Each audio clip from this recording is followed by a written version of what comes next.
My wife, father, the CEO, introduced me to his rich investors with a mocking tone. This is Thomas. He works in a little office doing Excel work. He'll never be anyone important. Everyone laughed. I did not. This morning, he came looking to reconcile. What he found was my empty office and a note. At the reception desk. You know that feeling when you walk into a room and immediately realize you're the entertainment for the evening? Yeah, that was me, stepping into Gregory Lawson's dining room like a lamb being led to slaughter, except the lamb was wearing a JCPenney suit and had absolutely no clue what was coming. My wife's father, Gregory Lawson, was the kind of man who collected expensive watches like some people collect bottle caps, except his hobby came with a seven-figure price tag and an ego the size of Texas. As CEO of Lawson Holdings, a company that apparently did something important with money and made more money doing it. His entire existence revolved around mahogany boardrooms, country clubs where the membership fee could buy a decent house, and these exclusive dinners where grown men sat around comparing the sizes of their investment portfolios like teenagers bragging about their latest conquests. When he invited me to one of these dinners, I knew damn well it wasn't really an invitation. You don't get invited to Gregory Lawson's inner circle, you get summoned for inspection. It was like being called to the principal's office, except the principal wore $1,000 suits and had the power to make your life miserable at every family gathering for the rest of eternity. The whole setup screamed old money and new arrogance. Crystal glasses that probably cost more than my monthly rent, silverware that looked like it belonged in a museum, and cloth napkins so pristine I was afraid to actually use them. The dining room itself was one of those spaces that whispered, "You don't belong here," in every gleaming surface and perfectly positioned piece of art that I was pretty sure was worth more than my car. The investors were exactly what you'd expect from Gregory's crowd. Men who measured human worth in assets and stock options. Guys who probably had their net worth tattooed on their foreheads if it weren't so tacky. They wore their success like armor, dropping names of companies they owned and deals they'd closed with the casual air of people discussing the weather. These weren't just rich guys. These were the kind of rich guys who made other rich guys feel poor. I tried my best to stay quiet, blending into the expensive wallpaper like some kind of financial chameleon. My strategy was simple. Smile when appropriate, nod thoughtfully when they talked about market trends I barely understood, and pray to whatever deity protects middle-class sons-in-law that I could make it through the evening without saying something that would end up as an anecdote at next year's Christmas party. But Gregory had other plans. Of course he did. The conversation had been flowing as smoothly as the wine, something French and probably older than my last promotion, when suddenly the old bastard stood up. He had that look in his eyes, the same one I'd seen at family barbecues right before he'd start telling stories about his glory days in college football. Glass in hand, crystal catching the light from that ridiculous chandelier hanging over the table like a weapon of mass illumination. He cleared his throat with the authority of a man who'd never been ignored in his life. "Gentlemen," he announced, and I swear I felt my stomach drop faster than my company's stock options during the last market correction. "I'd like you to meet someone very special." The room went quiet, and I could feel every pair of eyes turning toward me like spotlights at a police lineup. My mouth went dry, and I had this sudden, desperate urge to check if the exits were clearly marked, because something told me I was about to need a quick escape route. "This is Thomas, my son-in-law," Gregory continued, his voice carrying that particular tone that successful men use when they're about to deliver what they think is a punchline. "He works in a little office doing Excel work." He paused for effect, probably savoring the moment like fine wine. "He'll never be anyone important." The room erupted. I'm talking full-blown, knee-slapping, tears in their eyes laughter. These grown men, captains of industry, masters of the universe, were practically falling out of their chairs laughing at Gregory's assessment of my life. It was like watching a pack of hyenas discover a particularly amusing carcass. Except the carcass was my dignity, and it was being devoured in real time. I forced what I hoped passed for a smile, the kind of expression you might make if someone asked you to look pleasant while they slowly pulled out your fingernails. Inside, I could feel something fundamental crack, like the sound ice makes right before it completely gives way. 3 years of quiet contributions, of handling the practical stuff that kept their perfect world running smoothly, of building something that I thought mattered, reduced to a punchline about Excel work and being nobody important. The laughter seemed to go on forever, echoing off the walls of that perfectly appointed dining room while I sat there, frozen in my chair, watching my father-in-law bask in the glow of his audience's appreciation. This wasn't just humiliation. This was performance art, and I was the unwilling star of Gregory Lawson's one-man show titled, Why My Daughter Married Beneath Her Station. As the chuckles finally died down and the conversation moved on to more important topics, like whose yacht was bigger and which private school was currently most exclusive, I sat there in stunned silence, that fake smile still plastered on my face like a Halloween mask. But inside, something had fundamentally shifted. That crack I'd felt? It wasn't just anger or hurt pride. It was the sound of the last thread of respect I'd held for Gregory Lawson snapping clean in two.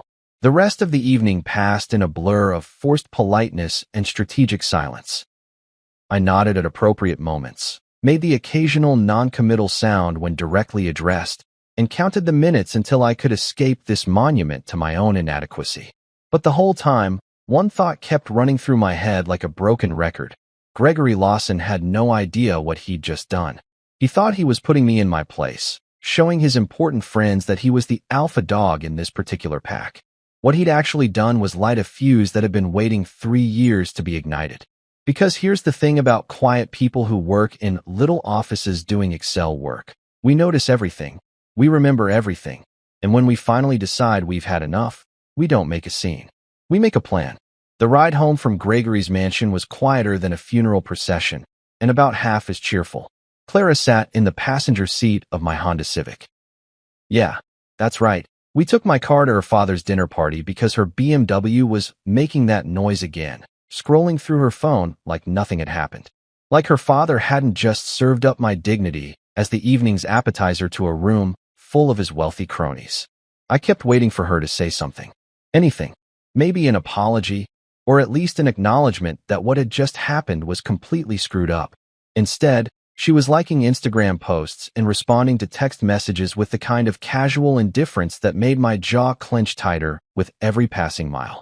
When we finally pulled into the driveway of our modest 2-bedroom house, the one that suddenly felt like a cardboard box compared to Gregory's sprawling estate, Clara finally looked up from her phone. "You're being awfully quiet," she said, like she was commenting on the weather. "Yeah, well," I muttered, turning off the engine with perhaps a little more force than necessary. "It's been a real enlightening evening," she sighed, one of those long-suffering sighs that wives perfect over time, the kind that suggests you're being unreasonable about something perfectly reasonable. "Thomas, you're not seriously upset about what my father said, are you?" I stared at her for a moment, wondering if we'd been at the same dinner party. "Am I upset that your father introduced me to his business associates as someone who'll never be important? Gee, Clara, I can't imagine why that would bother me." "Oh, come on," she said, already getting out of the car and heading toward the front door. "You know how he is. He was just showing off for his friends. Don't take it so personally. Don't take it so personally. Right? Because having your worth as a human being reduced to a punchline in front of a room full of strangers is just good, clean fun." I followed her inside, watching as she kicked off her designer heels, the ones that cost more than most people's monthly grocery budget, and headed straight for the kitchen to pour herself a glass of wine. "Want some?" she asked, holding up the bottle like we were celebrating something. "No, thanks," I said.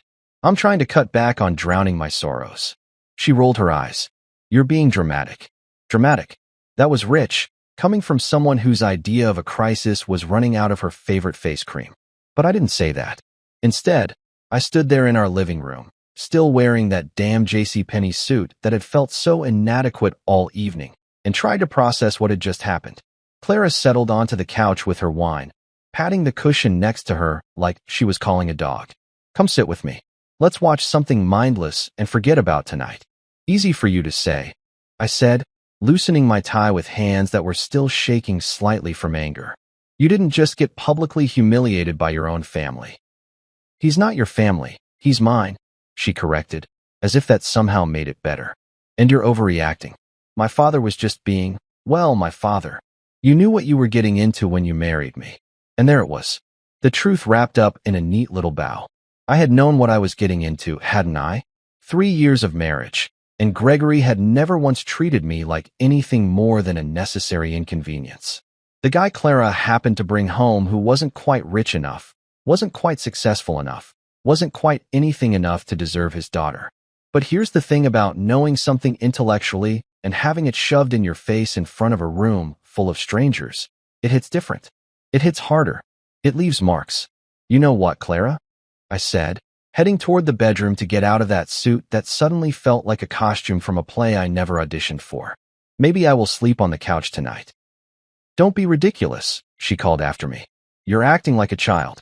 I grabbed a pillow and one of the throw blankets her mother had given us for our first anniversary, the one that probably cost more than my monthly car payment, and set up camp on our sectional sofa.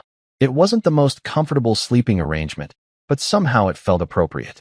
The couch where I'd spent countless evenings watching Netflix while Clara chatted with her friends about their shopping trips and spa days. The couch where I'd eaten dinner while working on my laptop, trying to get ahead at that little office job that apparently made me invisible.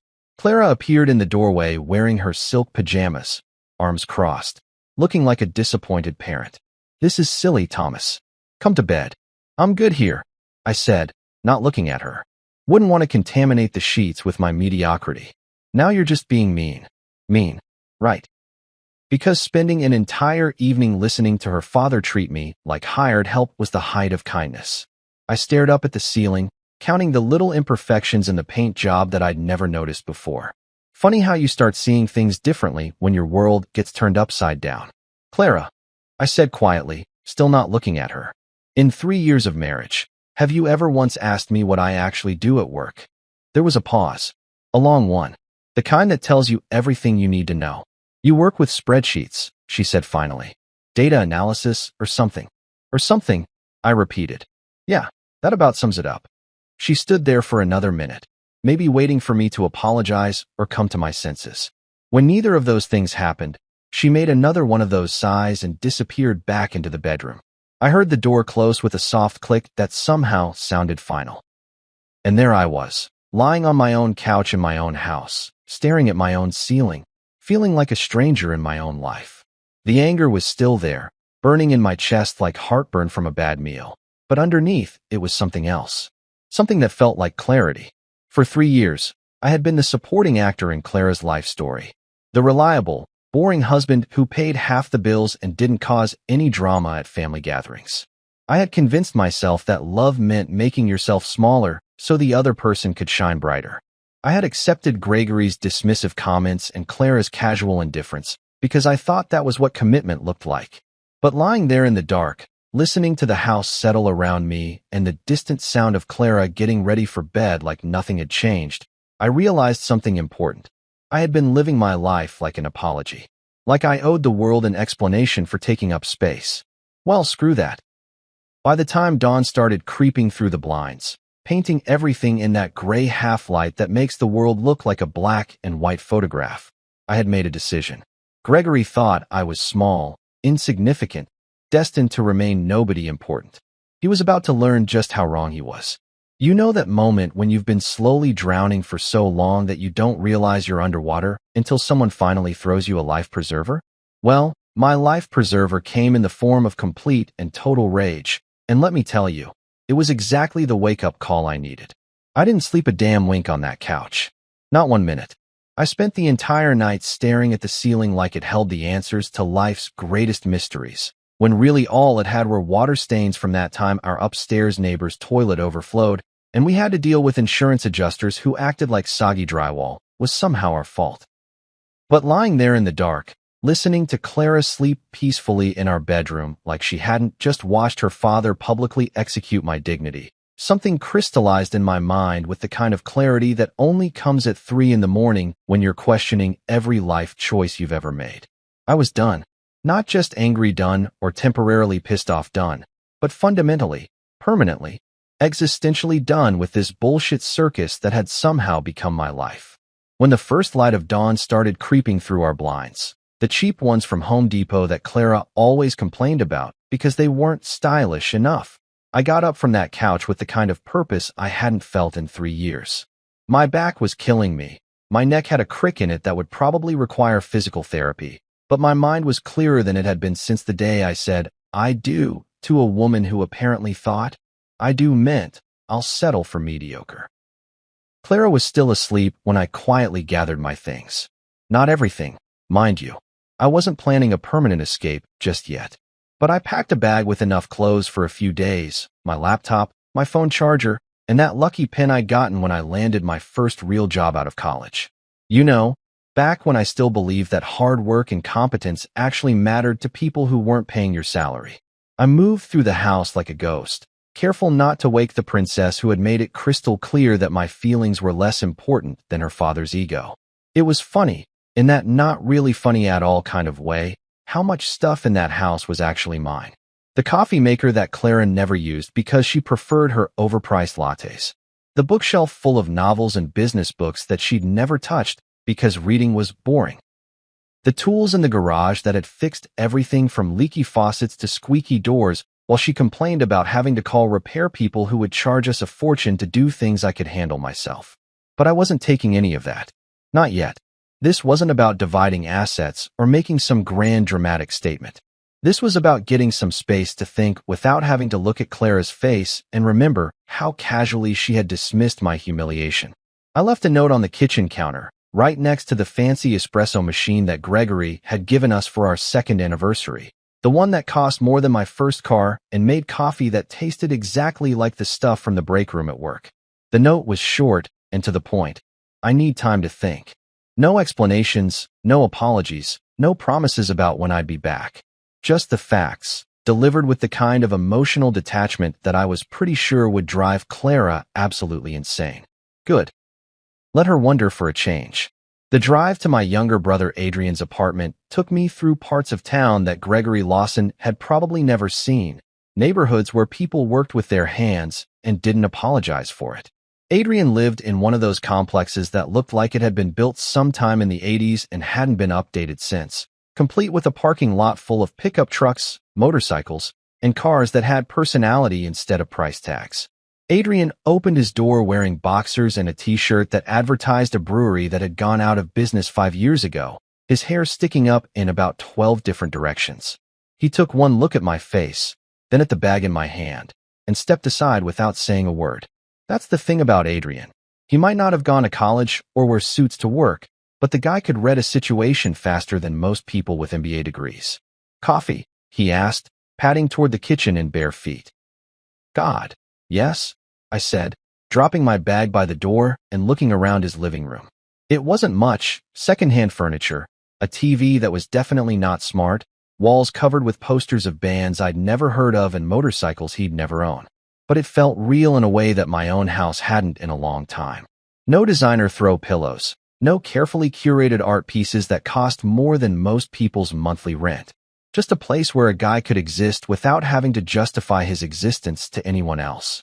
Adrian handed me a mug that said, "World's Okayest Mechanic," and sat down across from me at his kitchen table, a piece of furniture that had definitely seen better decades, but still managed to be more comfortable than the fancy dining set that Clara had insisted we buy from some boutique furniture store. "So," he said, taking a sip of his coffee and studying my face like a mechanic examining a busted engine. "What did the rich bastard do now?" I told him. All of it. The dinner, the introduction, the laughter, Clara's casual dismissal of the whole thing. Adrian listened without interrupting, his expression getting darker with each detail. When I finished, he sat back in his chair and shook his head. "Jesus, Thomas, that's some premium-grade bullshit right there. Tell me about it," I said, and for the first time in 12 hours, I actually cracked a smile.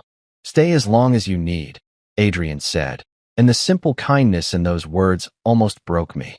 Here was my little brother, the guy who fixed cars for a living and lived paycheck to paycheck, offering me sanctuary without questions or conditions.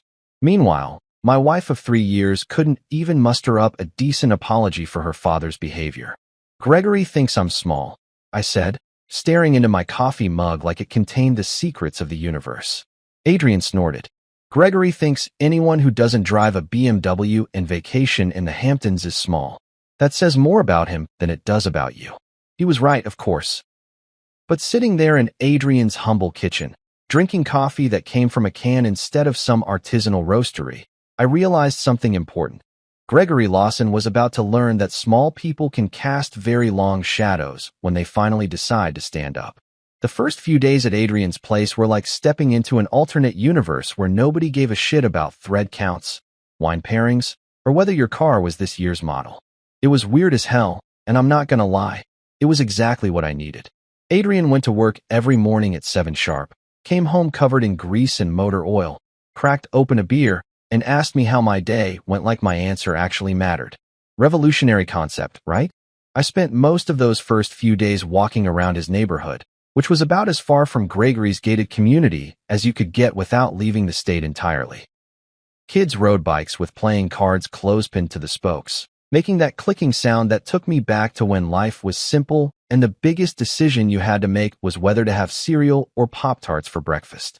Old guys sat on porches fixing lawn mowers and arguing about baseball like the fate of the world hung in the balance. It was real in a way that felt almost foreign after 3 years of living in Clara's carefully curated bubble of upscale mediocrity. But here's the thing about running away from your problems. Your problems have your phone number, and they're not shy about using it. Clara's first text came on day 2. Don't be dramatic. Just like that. For words that somehow managed to encapsulate everything that was wrong with our marriage. Not, I'm sorry. Not, we need to talk. Not even, are you okay? Just an accusation that my perfectly reasonable response to being publicly humiliated was somehow an overreaction. I stared at that message for about 10 minutes, crafting and deleting responses that ranged from diplomatic to downright nuclear, before finally deciding that silence was the most eloquent response I could offer. Day 3 brought. My father was joking. Right. Because nothing says comedy gold like destroying someone's self-worth in front of a room full of strangers. I was starting to understand why Gregory felt so comfortable treating people like garbage. His own daughter was apparently fine with it. So why shouldn't everyone else be? But then something beautiful started to happen. Something that would have been hilarious if it wasn't so perfectly, poetically just. The calls began on day 4. Thomas. Clara's voice sounded different when she actually had to speak instead of hiding behind text messages. Smaller. Less certain. There's something wrong with the gas line to the stove. It's making this hissing sound, and I don't know who to call. I almost laughed. Almost. The gas line that I had personally inspected and maintained for the past 3 years, the one I'd been meaning to have professionally serviced but kept putting off because we were saving money for more important things, like Clara's monthly spa visits and Gregory's investment advice that never seemed to actually make us any money. Call a plumber, I said. Or maybe ask your father. I'm sure he knows some important people who can fix important gas lines for important people. The line went quiet for a long moment. Thomas, don't be like this. Like what? Unavailable? Funny how that works, isn't it? She hung up. I went back to watching Adrian fix his neighbor's motorcycle in the parking lot, feeling lighter than I had in months. Day 5, the electricity. The breaker keeps tripping in the kitchen, Clara's voicemail said, and I could hear the frustration creeping into her voice. I tried flipping the switch, but it just keeps happening. The refrigerator is making weird noises. The electrical system that I had quietly upgraded and maintained, learning YouTube tutorials, and spending weekends crawling around in the crawl space, because paying an electrician would have meant Clara couldn't get her nails done twice a month. The system that had been running perfectly for 3 years because I actually gave a damn about keeping our home functional. Day 6 brought the water system crisis. Thomas, I know you're mad, but this is serious. Clara's voice had moved from frustrated to borderline panicked. There's no hot water, and there's water pooling under the water heater. I don't know what to do. The water heater that I had researched, purchased, and installed myself after watching about 50 instructional videos and reading every manual twice. The one that came with a warranty that was registered in my name, with maintenance schedules that I had meticulously followed and documented in a folder that Clara had never bothered to look at. I could picture her standing in our bathroom, staring at the puddle of water, probably wearing one of those silk robes that cost more than most people's monthly grocery budget, completely helpless in the face of basic home maintenance. It was almost sad. Almost. But here's what really got me. Not once in any of these calls or messages did Clara mention the dinner. Not once did she acknowledge what her father had said or how it had made me feel. Every conversation was about what I could fix, what I could handle, what I could make better for her. Even in crisis mode, I was still just the handy guy who happened to share her bed and split the mortgage payments. Adrian came home that evening to find me sitting at his kitchen table, staring at my phone like it might bite me. "Let me guess," he said, grabbing 2 beers from the fridge and sliding one across to me. "The princess is discovering that her castle needs maintenance." "It's like watching a house of cards collapse in slow motion," I said, taking a long pull from the beer. "Everything I've been quietly handling for 3 years is suddenly falling apart. And she's just now realizing you actually do stuff?" "Oh, she's realizing I do stuff. She's just not realizing why I'm not doing it anymore." Adrian laughed, that genuine, unsympathetic laugh that only comes from someone who's never had to pretend their life was something it wasn't. "So what's next? The lawnmower gonna break? The garbage disposal gonna start eating itself?" As if on cue, my phone buzzed. Another text from Clara. "The pool filter isn't working and there are leaves everywhere. Also, I can't find the insurance papers for the house. Where do you keep them?" I showed Adrian the message. He nearly choked on his beer. "Jesus Christ, Thomas. You weren't just her husband. You were her personal assistant." And that's when it hit me. That's when I realized the beautiful, terrible truth of what was happening. Gregory had spent years treating me like I was invisible, like I was some insignificant little man who didn't matter. Clara had spent our entire marriage taking for granted every single thing I contributed to our life together. But here's the funny thing about being invisible. People don't notice you're gone until everything starts falling apart. Gregory might have laughed at me, called me unimportant, made me the punchline to his joke about successful men and their unsuccessful in-laws.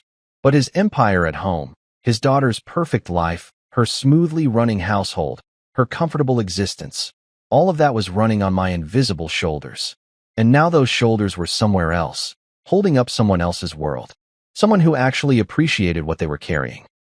By day 7 of my stay at Adrian's place, I had developed a routine that felt more natural than anything I'd done in the past 3 years. Wake up when I actually felt rested instead of when an alarm told me to. Drink coffee that came from a regular can instead of some pretentious roastery with a name I couldn't pronounce. Read the news on my phone without Clara complaining that I was ignoring her during breakfast. Simple stuff, really, but it felt like freedom.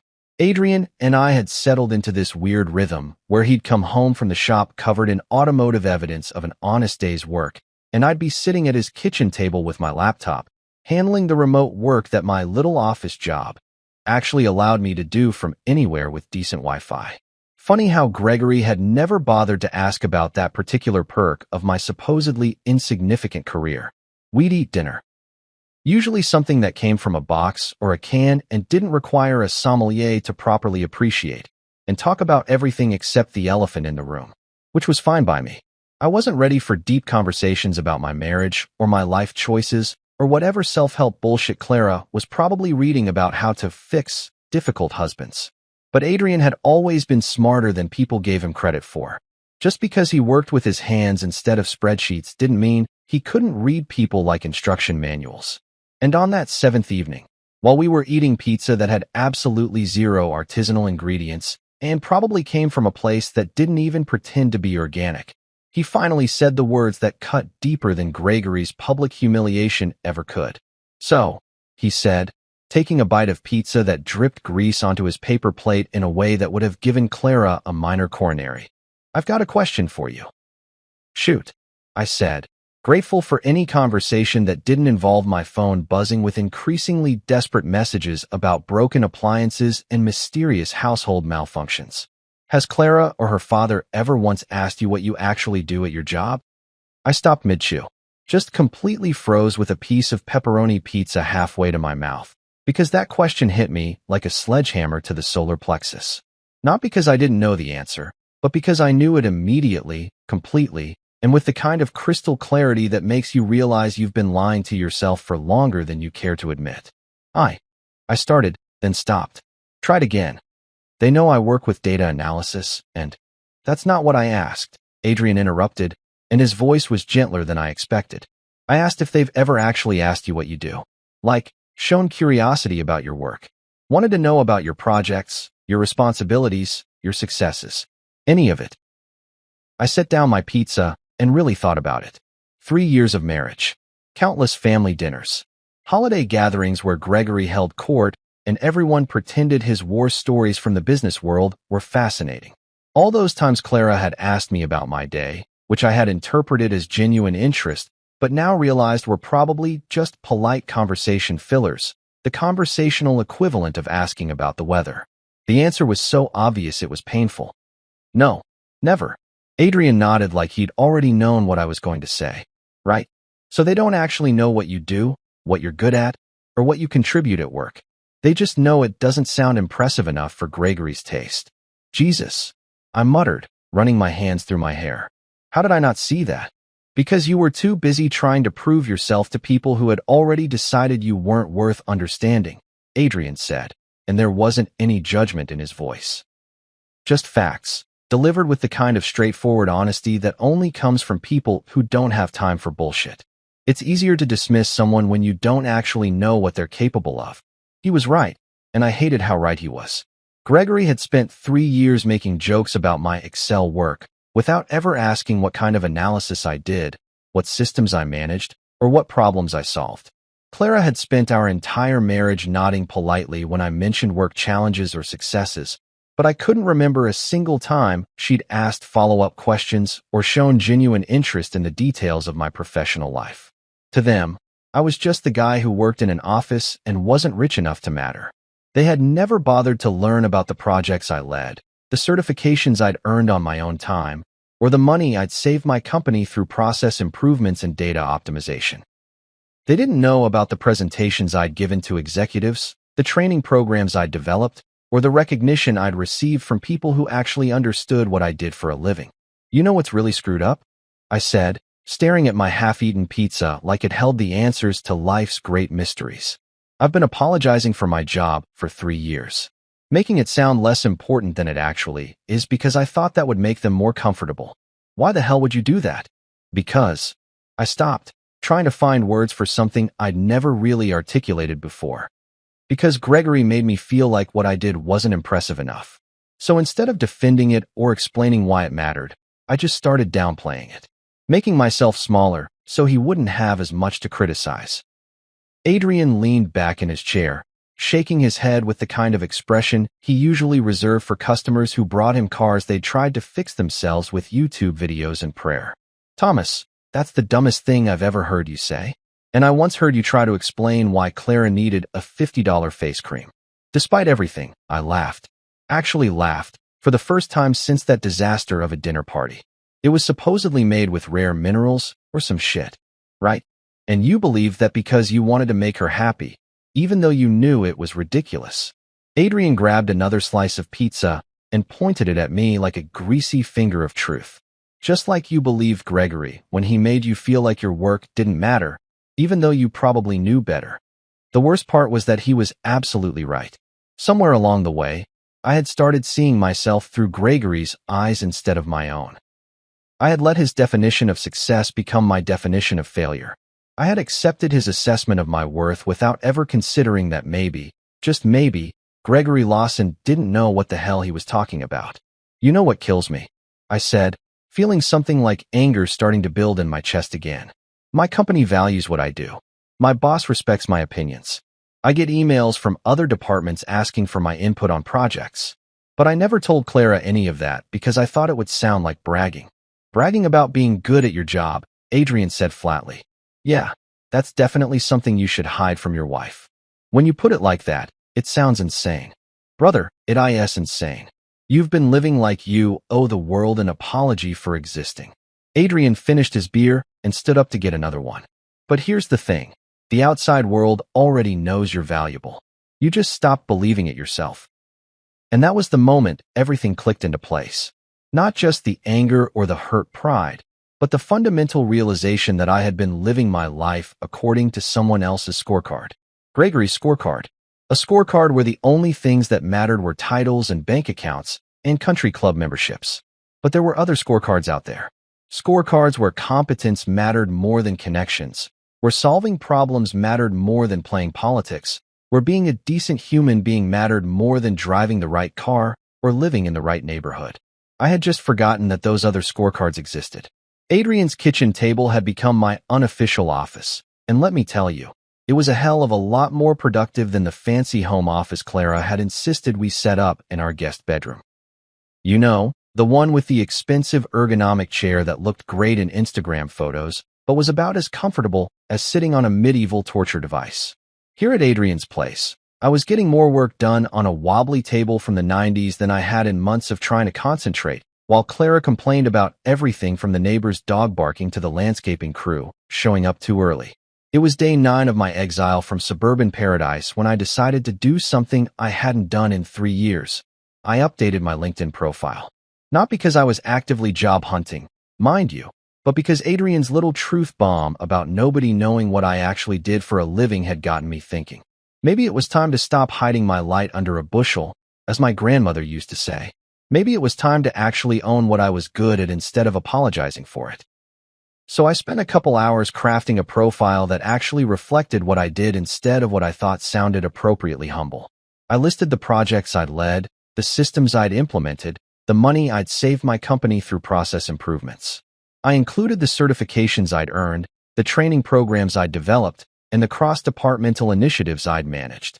For the first time in years, I wrote about my work like it mattered, because guess what? It did. The response was almost immediate, and I'm not talking about the usual spam from insurance salespeople and multi-level marketing schemes that LinkedIn is famous for. I'm talking about real messages from real recruiters at real companies who had apparently been paying attention to people like me while I'd been busy convincing myself I was invisible. The first email showed up that afternoon, while I was taking a break from actual work to scroll through job postings just to see what was out there. The subject line was simple and direct: Senior Data Analytics Position, Houston. My first thought was that it was probably just another recruiter fishing for leads, but something made me click on it anyway.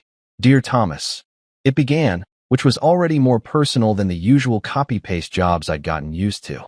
I came across your profile and was impressed by your experience in data optimization and process improvement. We have a position that might be of interest to you. Might be of interest. Right. Like I was some hotshot executive who got courted by headhunters on a regular basis. But I kept reading, and the more I read, the more my eyebrows climbed toward my hairline. They were looking for someone to lead their data analytics division. Not just participate in it, not just contribute to it, but actually lead it. Build it from the ground up. They wanted someone with my exact skill set, my exact experience, my exact background in turning messy data into actionable insights. It was like someone had written a job description specifically for me, except this job description came with a salary that made my current paycheck look like lunch money. I read the email 3 times before it sank in that this wasn't some mistake or mass mailing gone wrong. This was a legitimate opportunity from a legitimate company that was legitimately interested in what I could bring to the table. The company was based in Houston, which was far enough from Gregory's sphere of influence that I'd never have to worry about running into him at some charity golf tournament, but close enough that it wouldn't feel like fleeing to another planet. By the end of the week, my inbox was looking like a recruiting convention had exploded in it. Companies in Dallas, Austin, Denver, Phoenix, all looking for people with my skills. Data analytics was apparently a hot field, which was news to me since I'd spent the last 3 years listening to Gregory dismiss it as computer work and Clara act like it was some kind of glorified bookkeeping. But the Houston offer was the one that kept drawing my attention. The company was called Apex Analytics, which sounded appropriately corporate without being pretentious about it. They specialized in helping other companies make sense of their data, which was exactly the kind of work I'd been doing, but on a larger scale and with actual recognition for the value it provided. The CEO had started the company 5 years ago and was looking to expand, which meant there would be room to grow instead of just maintaining the status quo forever. The best part? They weren't looking for someone with an MBA from Harvard or connections to the right country clubs. They wanted someone who could actually do the work, who understood that data analysis wasn't just about making pretty charts, but about finding patterns that could save companies millions of dollars or help them make better decisions. They wanted someone who knew that the real value wasn't in the spreadsheets themselves, but in what the spreadsheets could tell you about the business. In other words, they wanted exactly what I had been doing for years while Gregory was dismissing it as unimportant. I spent hours researching the company, reading their case studies, looking up their leadership team on LinkedIn. Everything I found made them look more legitimate, more impressive, and more like the kind of place where I could actually build something meaningful instead of just keeping my head down and hoping nobody noticed me. Meanwhile, my phone kept buzzing with increasingly frantic messages from Clara. The house was apparently falling apart at an alarming rate, which would have been more concerning if I hadn't spent the last 3 years keeping it running with the kind of attention to detail that Clara had never bothered to notice. The pool filter had given up completely, the lawn looked like a nature preserve, and the garbage disposal was making sounds that she described as demonic. But here's the funny thing about being away from all that domestic chaos. I realized I didn't miss it. Not the constant maintenance, not the endless list of household projects, not even Clara's running commentary on everything I was doing wrong. What I missed was feeling appreciated for the things I contributed, and that was something I apparently wasn't going to get from my current situation.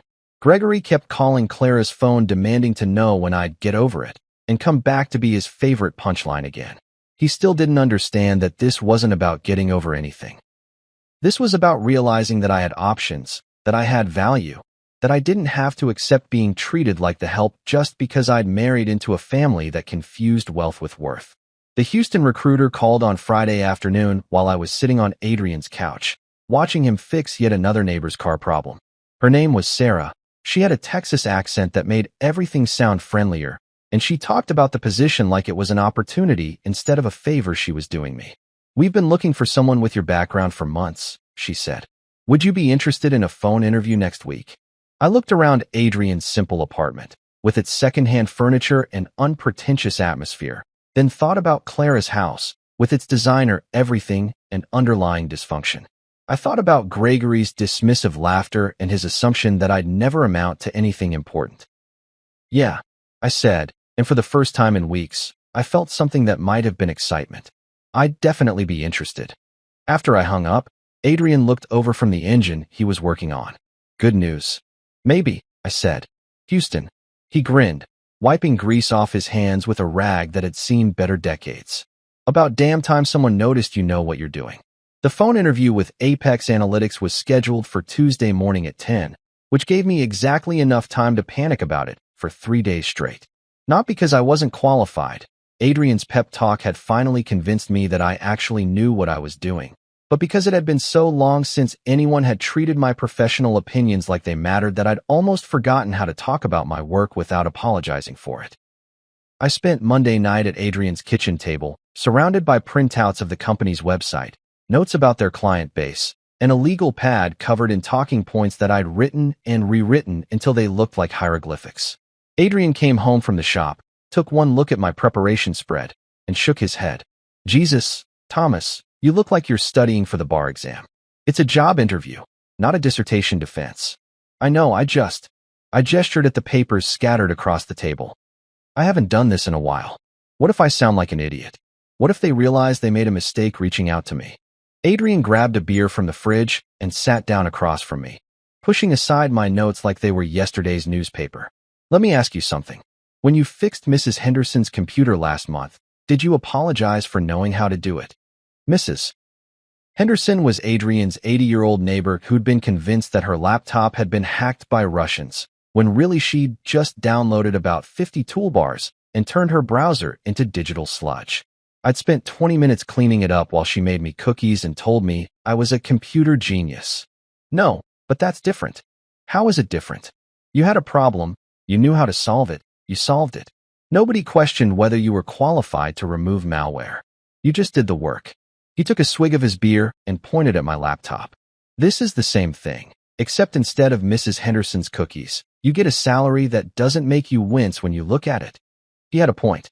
I'd been treating this interview like I was asking for permission to be good at my job, instead of demonstrating that I already was good at it. Classic imposter syndrome, except I was imposing on myself. Tuesday morning arrived with all the subtlety of a freight train. I'd set up in Adrian's bedroom for privacy, wearing my best shirt and hoping the video call wouldn't pick up the sound of his neighbor's motorcycle being resurrected in the parking lot. At exactly 10 o'clock, my laptop chimed with the incoming call. Sarah Martinez, the recruiter, appeared on my screen looking professional but approachable, sitting in what was clearly an actual office with actual windows that didn't face a parking lot full of pickup trucks. Behind her, I could see part of what looked like a modern workspace, the kind with glass walls and standing desks and probably a coffee machine that didn't require coins. Thomas, thanks for making time today. I'm excited to talk with you about this opportunity. And just like that, we were off. But here's the thing. Within about 5 minutes, I realized this wasn't like any job interview I'd ever had.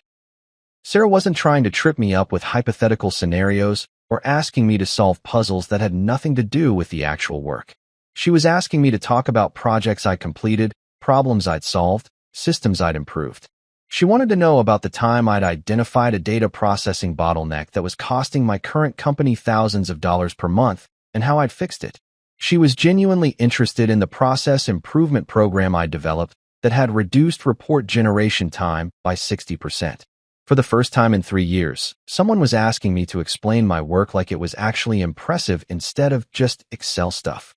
That's exactly the kind of thinking we need, Sarah said after I'd walked her through a particularly complex analysis I'd done on customer retention patterns. We've got clients sitting on gold mines of data, but they don't know how to extract value from it. They need someone who can see the big picture and translate technical insights into business strategy. Business strategy. When was the last time anyone had used those words in connection with my work? Gregory certainly hadn't when he was introducing me as someone who'd never be anyone important. The conversation lasted almost an hour, and by the end of it, I felt like I'd remembered how to speak a language I'd forgotten I was fluent in. Sarah asked smart questions, understood my answers, and didn't once make me feel like I needed to dumb down my explanations or apologize for being competent. I'm going to be straight with you, Thomas, she said as we wrapped up. We've been looking for someone with your background for months. Most candidates either have the technical skills but can't communicate with business stakeholders, or they can talk to executives but don't really understand the data. You seem to have both, plus the leadership experience we're looking for. Leadership experience. Another phrase that had never come up in Gregory's assessment of my career prospects. I'd like to set up a call with our CEO, Marcus Chun, for later this week. Would Friday work for you? I said yes, because at this point I was curious to see just how far this rabbit hole went. After we hung up, I sat in Adrian's bedroom for a few minutes, staring at my laptop screen and trying to process what had just happened. Someone had just spent an hour listening to me talk about my work and acting like it was not only legitimate, but actually valuable. Revolutionary concept. Adrian was waiting in the kitchen with coffee and a shit-eating grin. So, how'd it go? They want me to talk to the CEO on Friday. No kidding? What's the job pay? I told him the salary range Sarah had mentioned, and Adrian nearly choked on his coffee. Jesus Christ, Thomas. That's more than I make in 2 years. It's a 45% raise from what I'm making now, I said, still not quite believing it myself. Plus full benefits, stock options, and they want me to build the department from scratch. Build the department, Adrian repeated. So you'd be the boss? I'd be the director of data analytics. I'd have a team, a budget, actual authority to make decisions. I sat down across from him, shaking my head. 3 days ago, Gregory was telling people I'd never be anyone important. Now someone wants to pay me a fortune to be important at their company. Adrian laughed, the kind of genuine, unsympathetic laugh that I was learning to appreciate. So what's the catch? There's got to be a catch. It's in Houston. I'd have to move. And that's a problem because I thought about it. Really thought about it. Moving would mean leaving behind Clara's house with its endless maintenance issues and designer dysfunction. It would mean never again sitting through one of Gregory's dinner parties where I was the evening's entertainment. It would mean starting over somewhere nobody knew me as the guy who married above his station and couldn't quite keep up. Actually, I said, I'm not sure it is a problem. My phone buzzed with another text from Clara. The air conditioning is making horrible noises and I don't know who to call. Also, your father called looking for you. He wants to know when you're coming home. Your father, not my father or dad. Your father, like Gregory, was somehow my responsibility instead of hers. I showed Adrian the message, and he snorted. Timing, right? It's like the universe is trying to make this decision for me. Maybe it is, Adrian said. Or maybe you've just finally reached the point where you're ready to make it yourself. The CEO call was scheduled for Friday at 2 o'clock. I had 3 days to decide whether I wanted to find out just how far this opportunity could take me, or whether I wanted to go back to being Clara's household maintenance manager and Gregory's favorite punchline. When I put it like that, the choice seemed pretty obvious. The call with Marcus Chun had gone even better than the interview with Sarah, if that was possible. The guy was sharp, direct, and had zero interest in small talk about golf handicaps or which private school his kids attended. He wanted to know about data architecture, process optimization, and team building. We spent 90 minutes talking shop like two people who actually understood what the other one did for a living, and by the end of it, I felt like I'd found my professional soulmate. "We'd like to make you an offer," Marcus had said, just like that. No games, no politics, no waiting 3 weeks to consider all candidates while they played power games. "Sarah will call you Monday with the details, but I can tell you right now, we want you to start as soon as possible." That was Friday.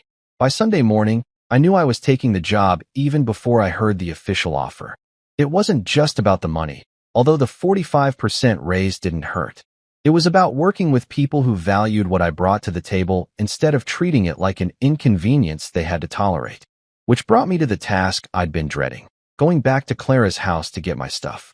Adrian had volunteered to help, bless his grease-stained heart, and we waited until Tuesday afternoon when we knew Clara would be out getting her weekly mani-pedi with her mother. 2 hours of forced bonding time, where they'd probably spend the entire session talking about how unreasonable I was being and how men just couldn't handle their emotions properly. Perfect timing for a stealth operation. The house looked exactly the same from the outside. Pristine lawn care courtesy of the service I'd arranged and paid for, perfectly manicured flower beds that Clara's landscaper maintained, and that ridiculous BMW sitting in the driveway like a monument to priorities I'd never understood. But as soon as Adrian and I walked through the front door, it was obvious that appearances were deceiving. "Jesus Christ," Adrian muttered, looking around the living room. "What happened here?" The place looked like a tornado had hit it, if tornadoes were specifically designed to target household maintenance and basic organization. There were bills scattered across the coffee table. Actual paper bills, the kind you get when you forget to pay the electronic ones. The kitchen sink was full of dishes that had clearly been there for days, and there was a suspicious smell coming from the direction of the garbage disposal that suggested Clara had been trying to use it despite whatever demonic sounds it had been making. "This is what happens when the invisible man stops being invisible," I said, stepping over a pile of mail that had apparently just been dropped on the floor near the front door. Turns out I did more around here than anyone realized. We headed upstairs to the bedroom, where I started packing clothes that felt like they belonged to someone else. 3 years of buying shirts and ties that I thought would make me look more successful, more worthy of being Gregory Lawson's son-in-law. Looking at them now, folded neatly in my suitcase, I realized I'd been dressing like I was playing a character instead of being myself. "You taking all this?" Adrian asked, gesturing at the closet full of business casual costumes. "The good stuff," I said. "I'll need professional clothes for the new job, but I'm leaving behind anything I bought specifically to impress Clara's family." That eliminated about half my wardrobe, including a blazer that cost more than most people's monthly car payments and had made me feel like a fraud every time I wore it. My laptop was next, along with the books I'd accumulated over the years, technical manuals, business strategy guides, and a few novels that Clara had always complained about because they cluttered up the bedroom. Funny how everything I actually cared about was considered clutter in her perfectly curated world. The office was where things got interesting. I'd set up a little workspace in the corner of our guest bedroom, complete with a filing cabinet where I kept all our important documents organized in a way that actually made sense. Insurance papers, warranty information, household maintenance schedules, tax documents. All the boring stuff that kept our life running smoothly, while Clara focused on more important things like choosing the right shade of throw pillows. I packed my personal files and left everything else exactly where it was, with a little note on top. House files. Insurance folder is blue. Warranty folder is green. Tax documents are in the bottom drawer. Good luck. Adrian found me in the garage, looking at the wall of tools I'd accumulated over the years. Everything from basic screwdrivers to the power drill I'd used to hang every picture in the house, mount every TV bracket, and assemble every piece of furniture that Clara had ordered online and expected to magically appear in working condition. "You leaving all this?" he asked. Most of it. Clara's going to need it more than I will. I grabbed my laptop bag and a few specialty tools that had been gifts from my dad. Besides, I'm betting the new place in Houston will have a maintenance crew that doesn't require me to fix everything myself. We loaded up Adrian's truck with my boxes and suitcases, and I took one last look around the house that had never really felt like home anyway.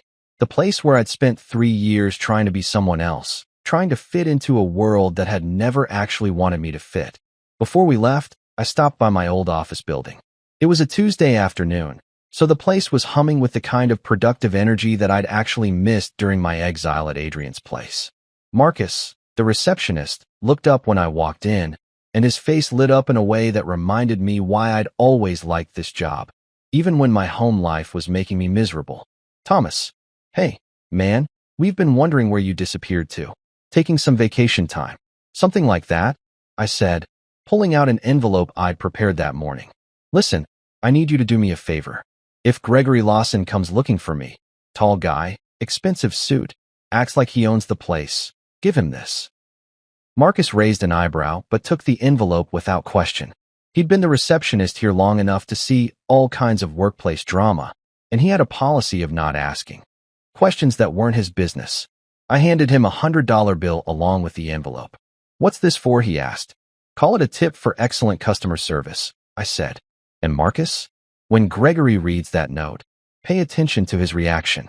I think you'll find it educational. Marcus grinned and tucked both the envelope and the cash into his desk drawer. You got it, boss. This sounds like it's going to be interesting. Oh, it will be, I said. Trust me on that. Walking out of that office building felt like shedding a skin I'd outgrown. I was done being the guy who apologized for taking up space. Done being the punchline to Gregory's jokes about unsuccessful in-laws. I had a new job waiting for me in Houston, a new life where my skills were valued instead of dismissed, and a new understanding of exactly what I was capable of when I stopped letting other people define my worth.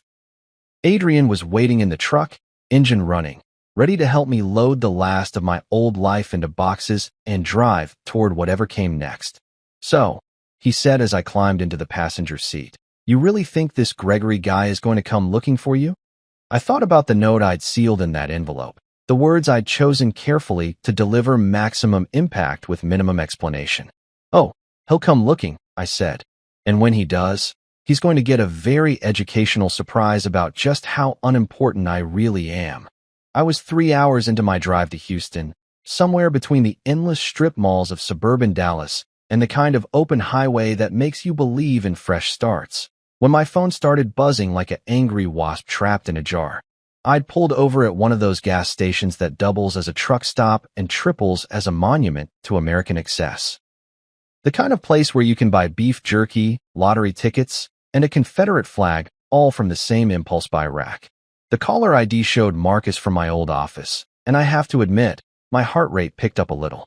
I'd been wondering when Gregory would finally show up looking for me, and apparently today was the day. Thomas. Marcus's voice had that barely contained excitement that people get when they've just witnessed something spectacular. Man, you need to hear this. Did he come? Oh, he came all right. About an hour ago. Marcus was clearly enjoying himself, and I could hear the grin in his voice. This guy walks in here like he owns the building, wearing a suit that probably costs more than my car. Real smooth operator, you know? Introduces himself as Gregory Lawson. Says he's looking for Thomas Anderson. Needs to speak with you about family matters. I leaned against my Honda Civic, watching 18-wheelers roll past on the interstate, and tried to picture Gregory in my modest little office building. The guy was probably used to corporate headquarters with marble lobbies and security guards who called him sir. Our place had fluorescent lighting and a vending machine that ate your quarters. So I give him your note, right?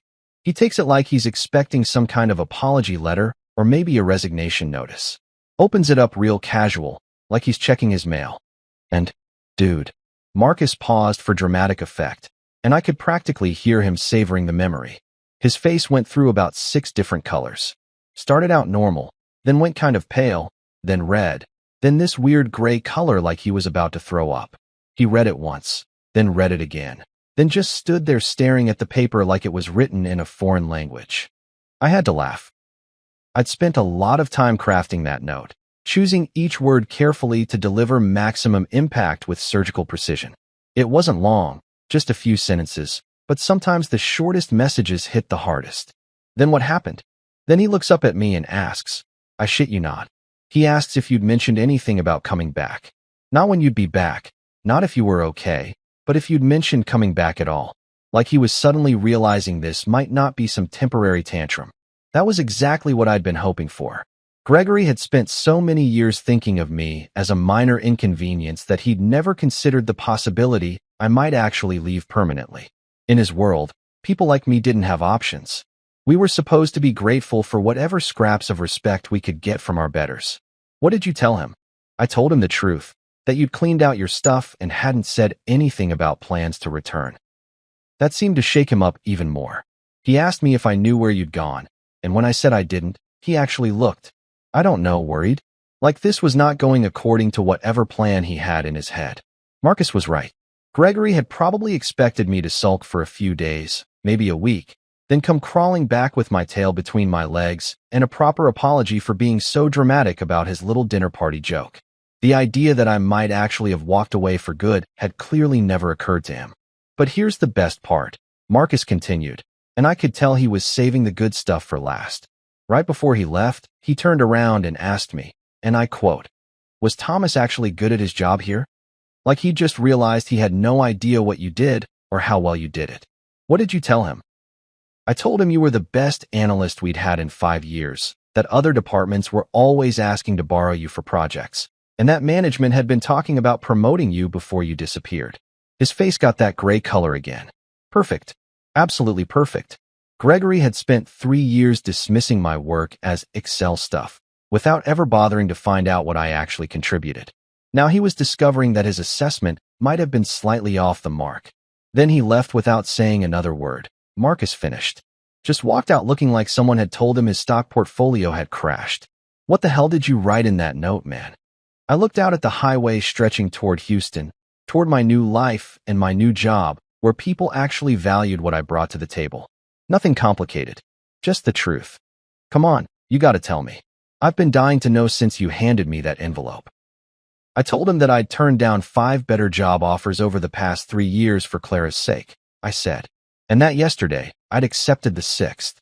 Marcus went quiet for a moment, processing the implications. Holy shit, Thomas. You mean you could have left any time? I mean I stayed in a job that undervalued me, in a marriage where I was taken for granted, and in a family that treated me like hired help, because I thought that's what commitment looked like. I thought putting other people's comfort above my own worth was noble or something. And now I'm driving to Houston to start a job that pays almost 50% more than what I was making, with a company that actually wants me to succeed instead of just hoping I'll stay quiet and grateful. My phone buzzed with another call, Clara this time. I let it go to voicemail and waited to see what fresh disaster needed my immediate attention.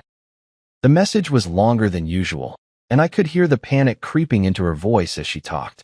Thomas, I don't know what's going on, but my father came home looking like someone died.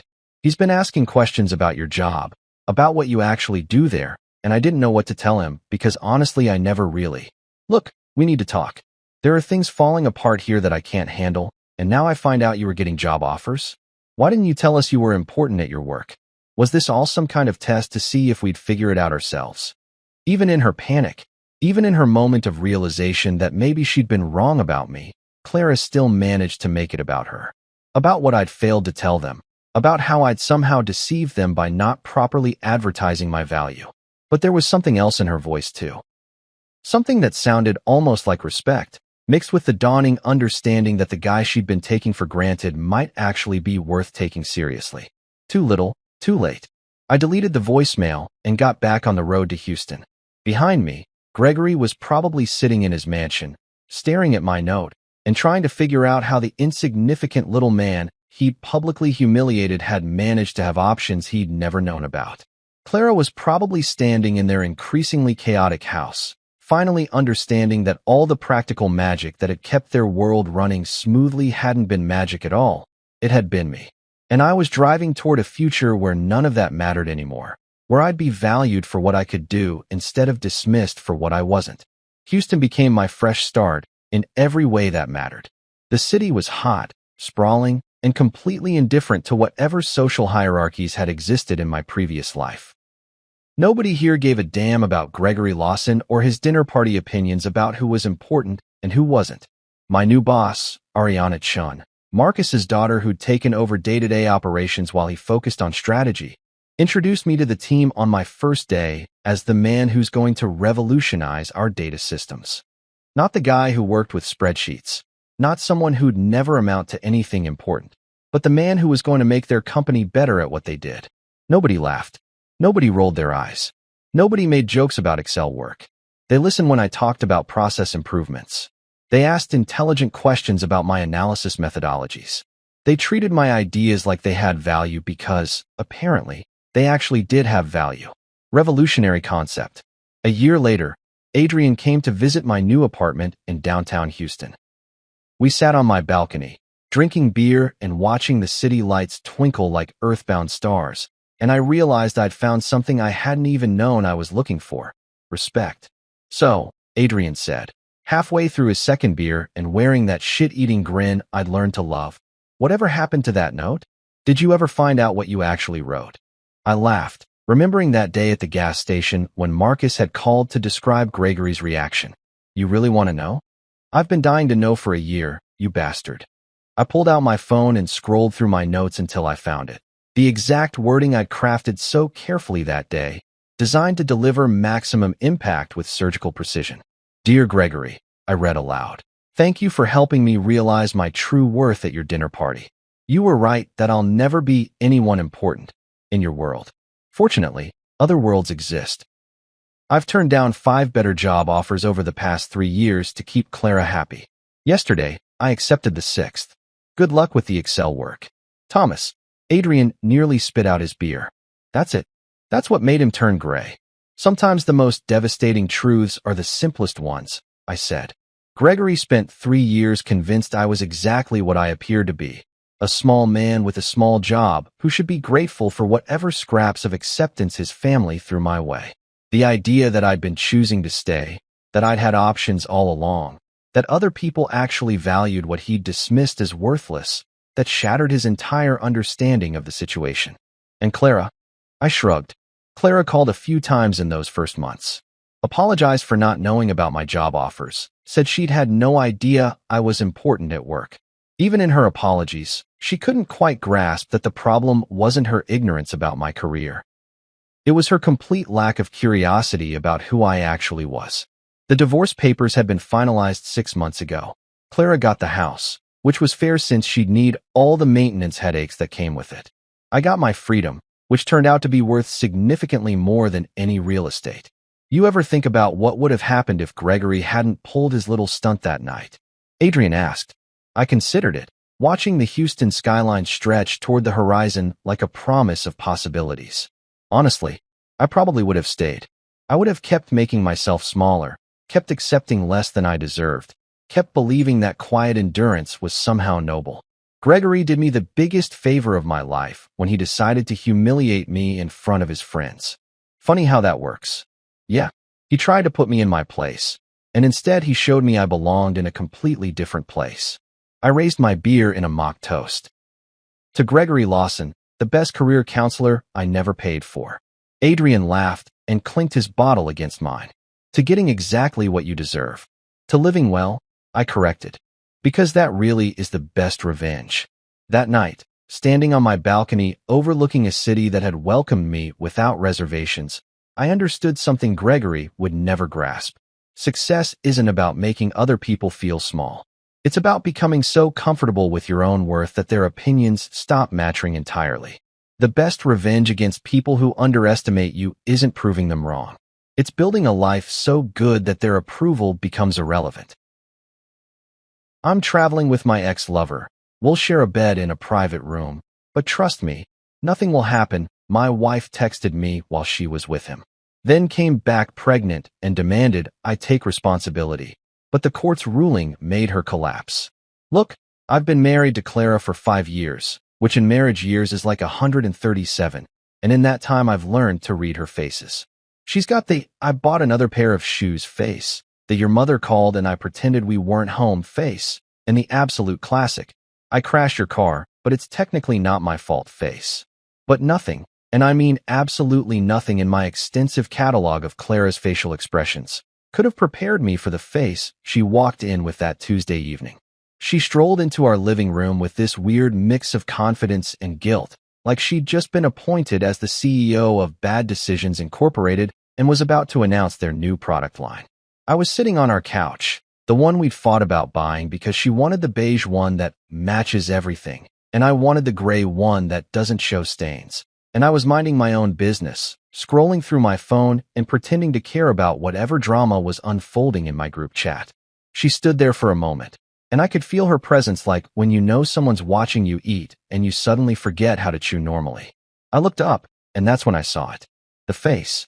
This wasn't in my catalog. This was new, uncharted territory, and my internal alarm system started blaring like a fire drill at 3 in the morning. "Hey, babe," she said, with that tone that's way too casual, the kind of casual that's working overtime to sound casual, which immediately makes it the least casual thing in the universe. "I need to talk to you about something." Now, let me tell you something about the phrase, "I need to talk to you about something." In the history of relationships, this phrase has never, ever been followed by good news. Nobody ever says, "I need to talk to you about something," before announcing they've won the lottery or found $20 in their old jeans. No, this phrase is exclusively reserved for announcements that range from mildly inconvenient to absolutely catastrophic. I put my phone down slowly, the way you'd put down a weapon when surrendering to enemy forces, and gave her my full attention. "What's up?" I asked, trying to keep my voice steady, though internally I was already running through worst-case scenarios. Did she wreck the car? Is her mother moving in? Did she join a pyramid scheme? Is she pregnant? Did she sell my PlayStation? The possibilities were endless and equally terrifying. Clara took a deep breath, and I swear to God, time slowed down. She clasped her hands together like she was about to deliver a presidential address, and then she just said it, straight out. No warning, no build-up, no you might want to sit down for this. She just dropped it like a bomb at a peace conference. "I'm going on a trip with Jason," she said, and I blinked. Jason. Jason. The name echoed in my head like someone had just yelled it into the Grand Canyon. Jason, as in her ex-boyfriend Jason. Jason, the guy she dated for 3 years before we met. Jason, who she swore was completely in the past and just a friend now, and really mature about the whole thing. Before I could even process that nuclear warhead of information, she continued, and somehow made it worse. "We're traveling together for a work thing, and we'll have to share a room." She paused, and I could see her calculating her next words like a chess player trying to avoid checkmate. "We'll be sharing a bed, actually, because it's a small place, and that's all they have available." I felt my brain short-circuit. I literally felt the exact moment my neurons just gave up and went on strike. I was holding my coffee mug. The one that says, "World's Okayest Husband," which Clara bought me as a joke, but now felt like a prophecy, and I nearly dropped it. Nearly choked on the sip I'd just taken. Coffee went down the wrong pipe, and I started coughing like I'd just inhaled a cloud of pepper spray.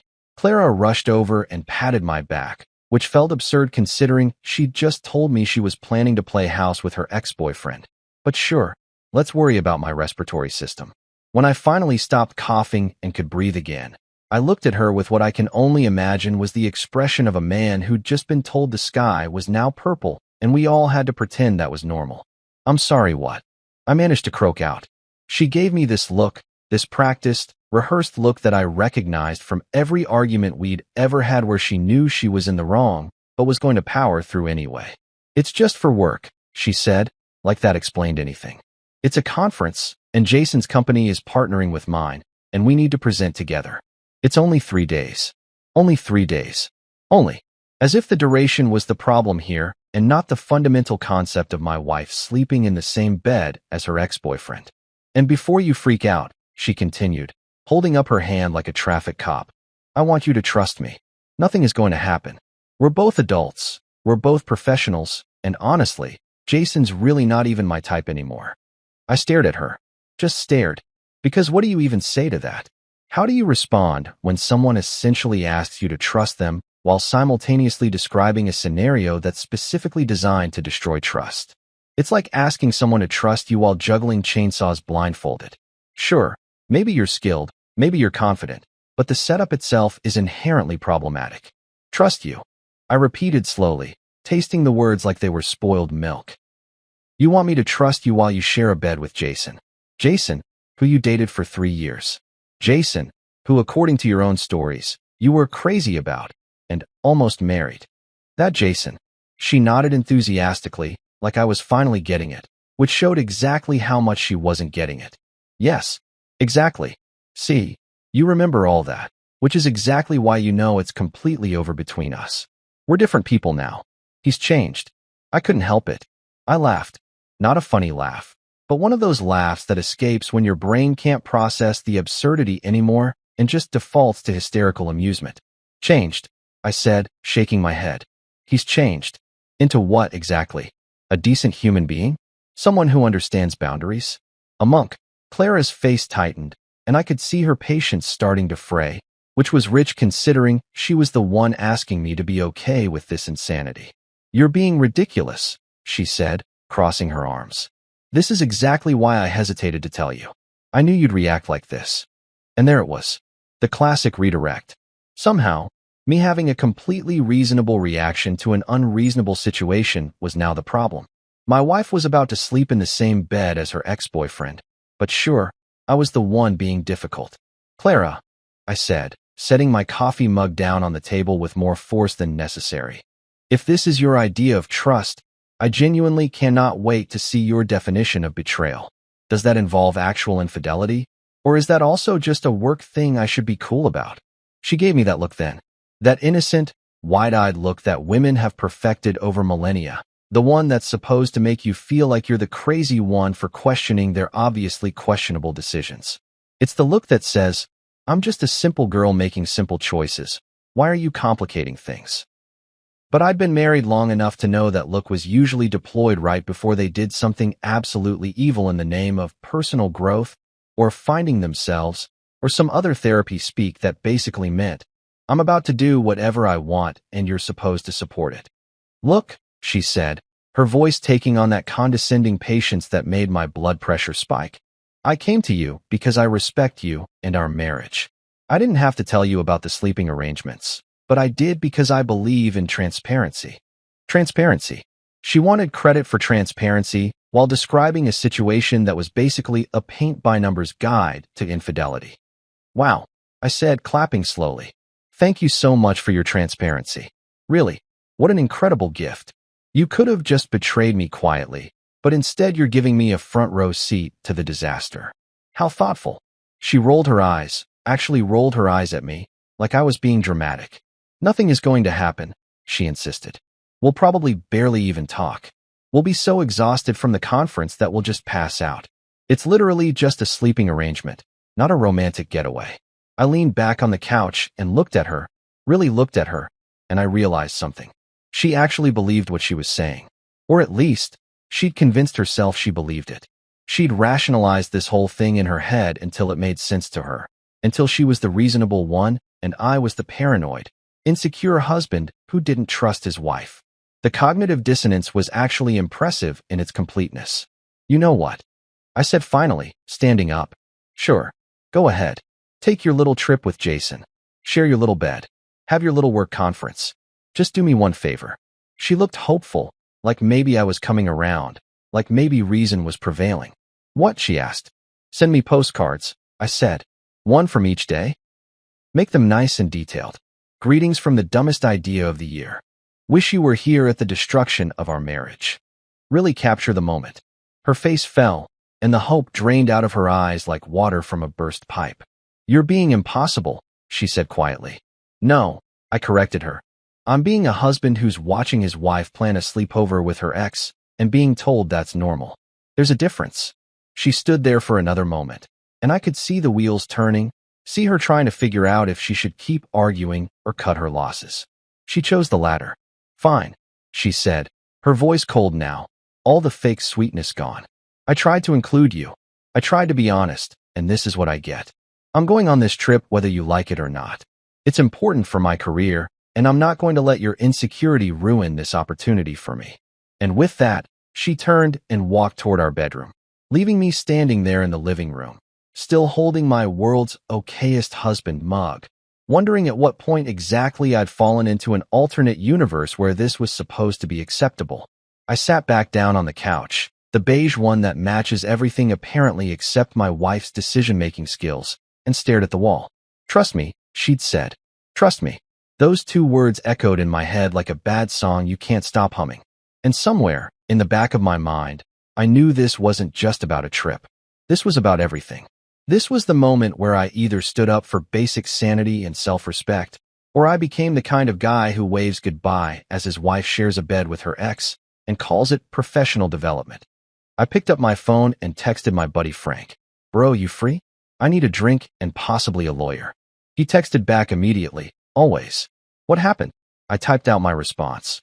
"My wife just asked me to trust her while she sleeps with her ex. For work, apparently." Three dots appeared, disappeared, appeared again.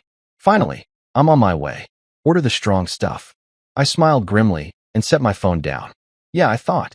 This is definitely a strong stuff kind of situation. Frank showed up 45 minutes later with a bottle of whiskey that looked expensive enough to require a mortgage, and we sat in my kitchen like two war veterans discussing battlefield strategies.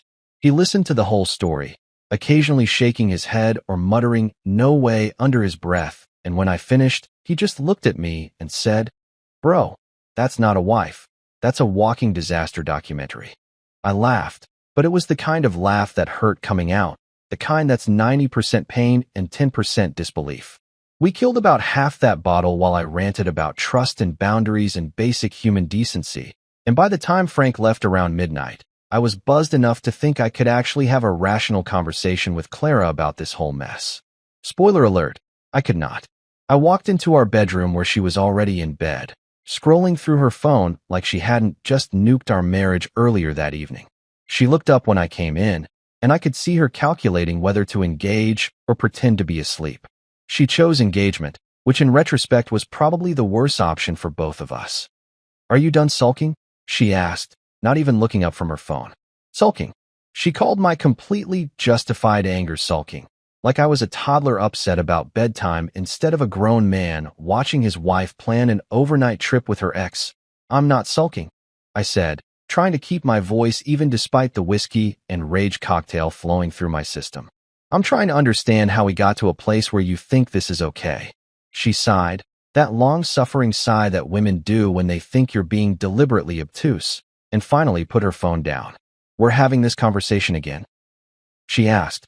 "Yes, Clara, we're having this conversation again, because the first one ended with you telling me you're doing it anyway, and me wondering if I accidentally married someone with the judgment skills of a lemming." She sat up straighter, and I could see her switching from dismissive mode to combat mode. Her jaw tightened, her eyes narrowed, and I knew we were about to have the kind of argument that neighbors hear through walls and talk about at their next barbecue. "You know what your problem is?" she started, and I already knew this was going to be good because nothing productive ever follows that phrase. "You're controlling. You can't handle the fact that I have a life outside of this marriage, that I have professional relationships and opportunities that don't revolve around you. Controlling." She really went there. She really pulled out the controlling card because I didn't want her sharing a bed with her ex-boyfriend. "Controlling?" I repeated, feeling my blood pressure spike to levels that probably required medical intervention. "I'm not controlling, Clara. I'm allergic to stupidity, and you're about to go into anaphylactic shock from the dose you're planning to take." She threw the covers off and stood up, and now we were both standing on opposite sides of the bed like gunslingers in some twisted western where the shootout was about marriage boundaries instead of cattle rustling. "This is exactly what I'm talking about," she said, her voice rising. "You can't just trust me to make my own decisions. You have to insult me and make me feel bad for having a career and maintaining professional relationships." Professional relationships. That's what she was calling this. A professional relationship with the guy she used to call the love of my life before I came along and apparently demoted Jason to colleague I'll share a bed with. Professional relationships don't typically involve shared beds, I shot back. "That's not networking. That's Netflix and chill with a PowerPoint presentation." She pointed her finger at me, actually pointed like she was scolding a dog who'd peed on the carpet. "Jason has changed," she insisted. her voice taking on this defensive edge that told me she'd been telling herself this lie so many times she almost believed it. He's not the same person he was when we dated. He's mature now, he's focused on his career, he's basically a completely different person. I couldn't help it. I started laughing again, that same hysterical laugh from earlier. Changed into what? I asked. Into a decent human being? Because last I checked, decent human beings don't agree to share beds with their ex-girlfriends who are currently married. That's not character growth. That's just being an opportunistic jackass with better timing. Clara's face turned red, that specific shade of red that happens when someone knows you're right, but is way too committed to their position to admit it. You don't even know him, she said. You've met him maybe twice, and you've decided he's some kind of villain. He's actually a really good guy. A really good guy. Her ex-boyfriend, who was perfectly fine with sleeping in the same bed as a married woman, was a really good guy. I wondered what her definition of a bad guy was. Probably someone who murdered puppies while committing tax fraud. You're right, I don't know him well, I admitted. But I know enough to know that good guys don't put married women in compromising positions. Good guys say, hey, maybe we should get separate rooms.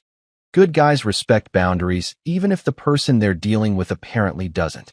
She crossed her arms, going full defensive now.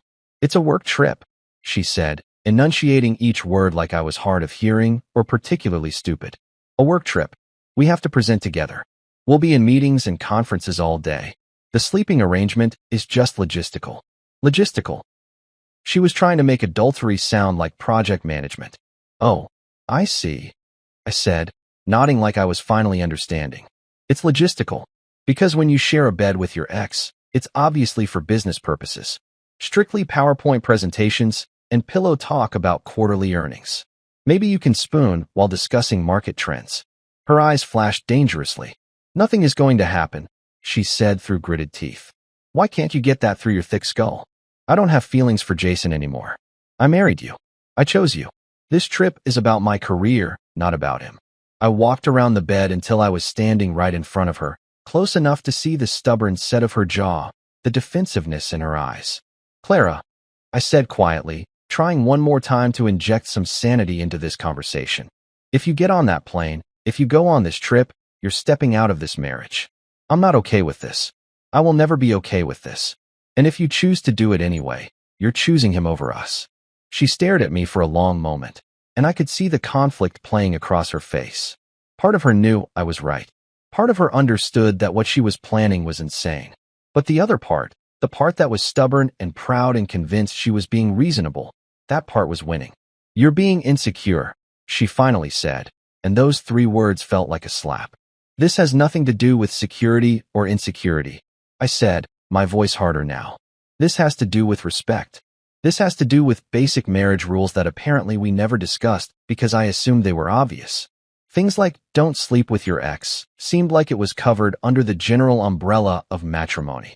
She shook her head, and I could see tears forming in her eyes, but I couldn't tell if they were from frustration or actual sadness or just tactical weapons deployed to make me feel like the bad guy.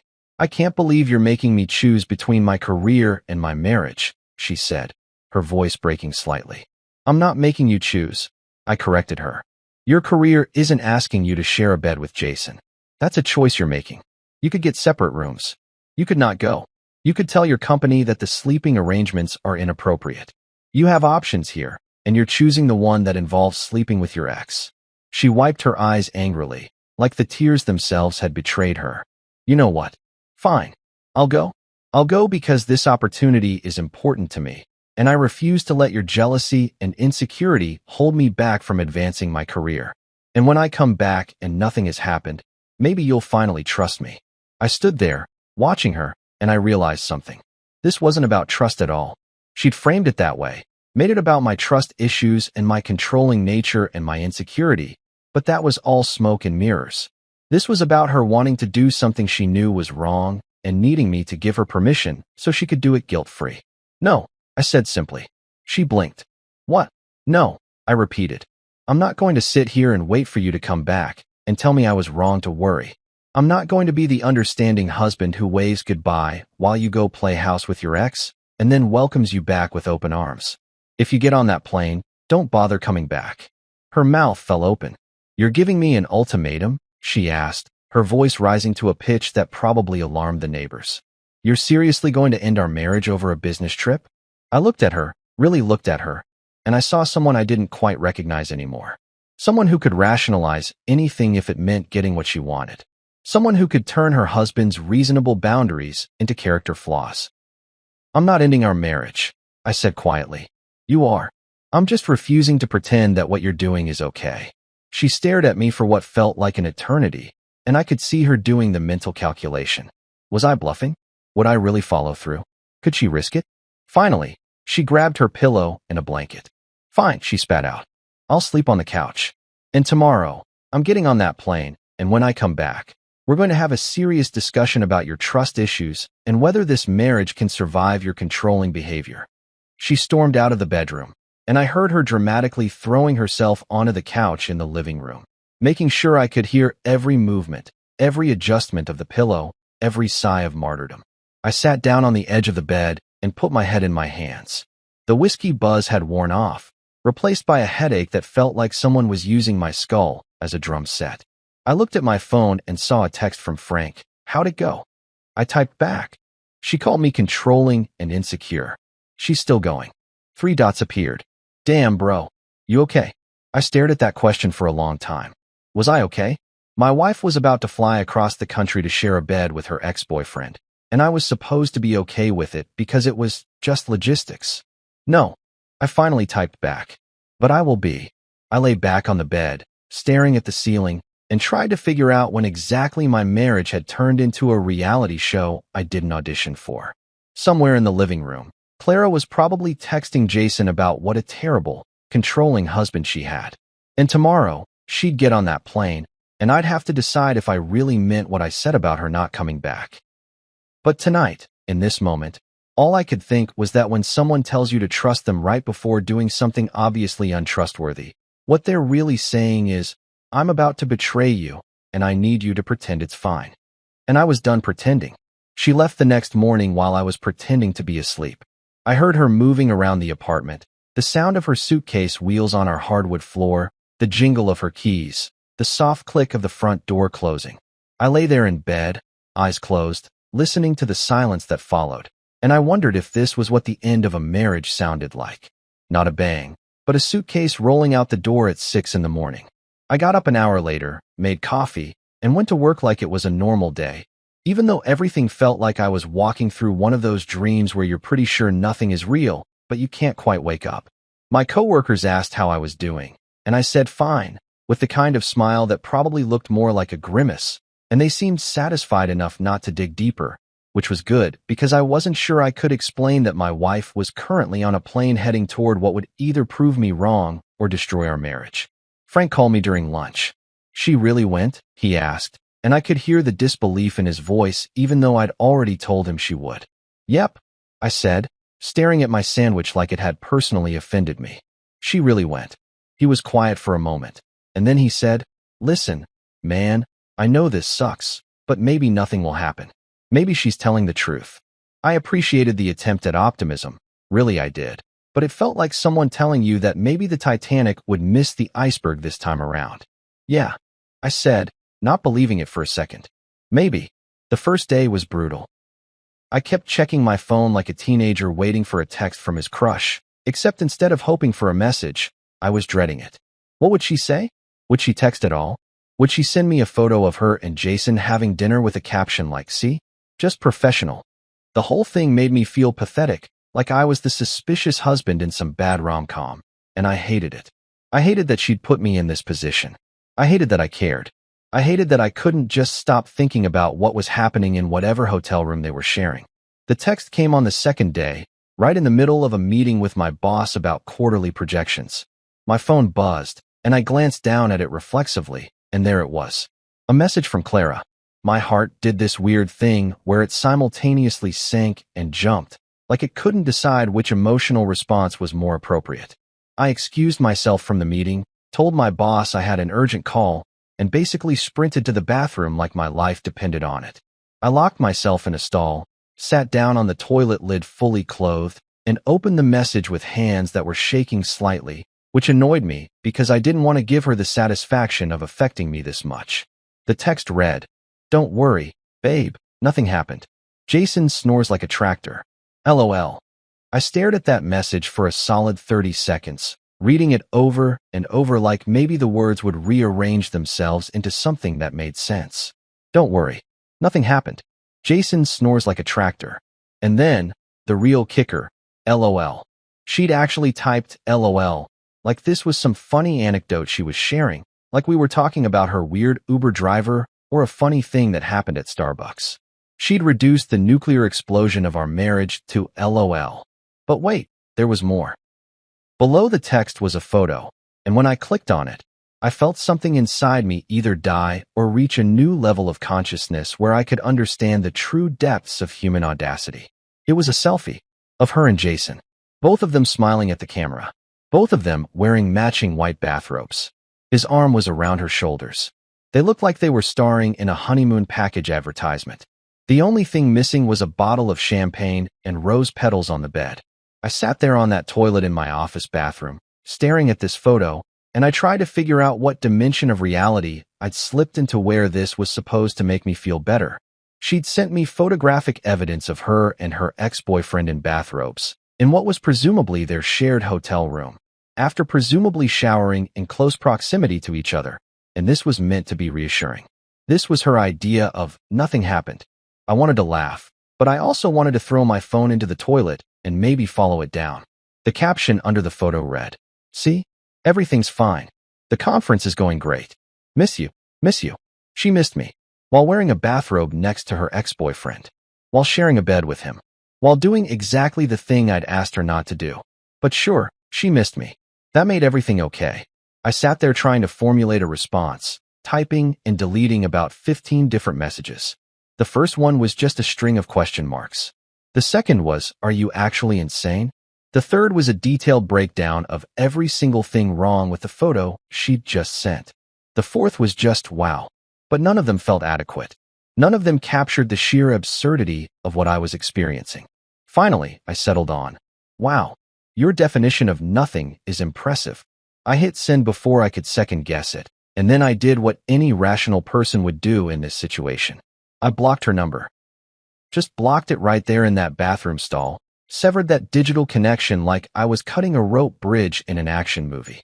Then I poured myself a metaphorical drink, except it was 2 in the afternoon and I was at work, so I actually just sat there continuing to stare at my phone screen that now showed, "This contact has been blocked," where her name used to be. I walked back to my desk in a daze. My coworker Sarah asked me if I was okay, and I realized I must have looked how I felt, which was like someone who'd just witnessed something so stupid that it had fundamentally altered my brain chemistry. "I'm fine." I lied, and she gave me that look that women give when they know you're absolutely not fine, but they're going to respect your clearly fragile masculine need to pretend you are. I couldn't focus for the rest of the day. Every time I tried to look at a spreadsheet or respond to an email, my brain would just replay that photo.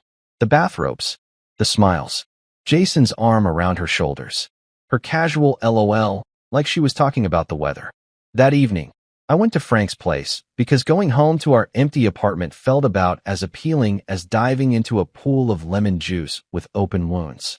He took one look at my face and said, "Oh no, what happened?"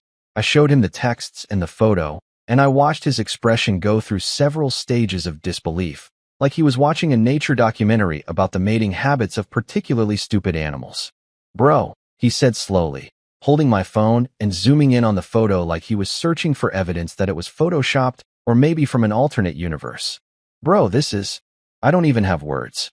"She sent me a photo," I said, grabbing the beer he'd handed me and taking a long drink. "Of her and Jason. In bathrobes. To prove that nothing happened." Frank set my phone down on his coffee table like it might explode. "That's not a wife," he said, shaking his head. "That's a walking lawsuit waiting to happen. That's a bad decision that gained sentience and got a driver's license." I laughed, but it came out bitter. You know what the worst part is? She actually thinks she's being reassuring. She actually thought that photo would make me feel better. Frank leaned back on his couch and looked at me with something between pity and admiration. "What are you going to do?" he asked. "I blocked her," I said, and saying it out loud made it feel more real, more final. "You blocked your wife?" Frank asked, his eyebrows shooting up. "I blocked my wife," I confirmed. Because apparently, watching my dignity die in real time via text message wasn't how I wanted to spend my Thursday. He raised his beer. To blocking people who send you photos in bathrobes with their exes, he said. May we all have that level of self-respect. We clinked bottles, and I drank, and tried not to think about what she'd do when she realized I'd blocked her.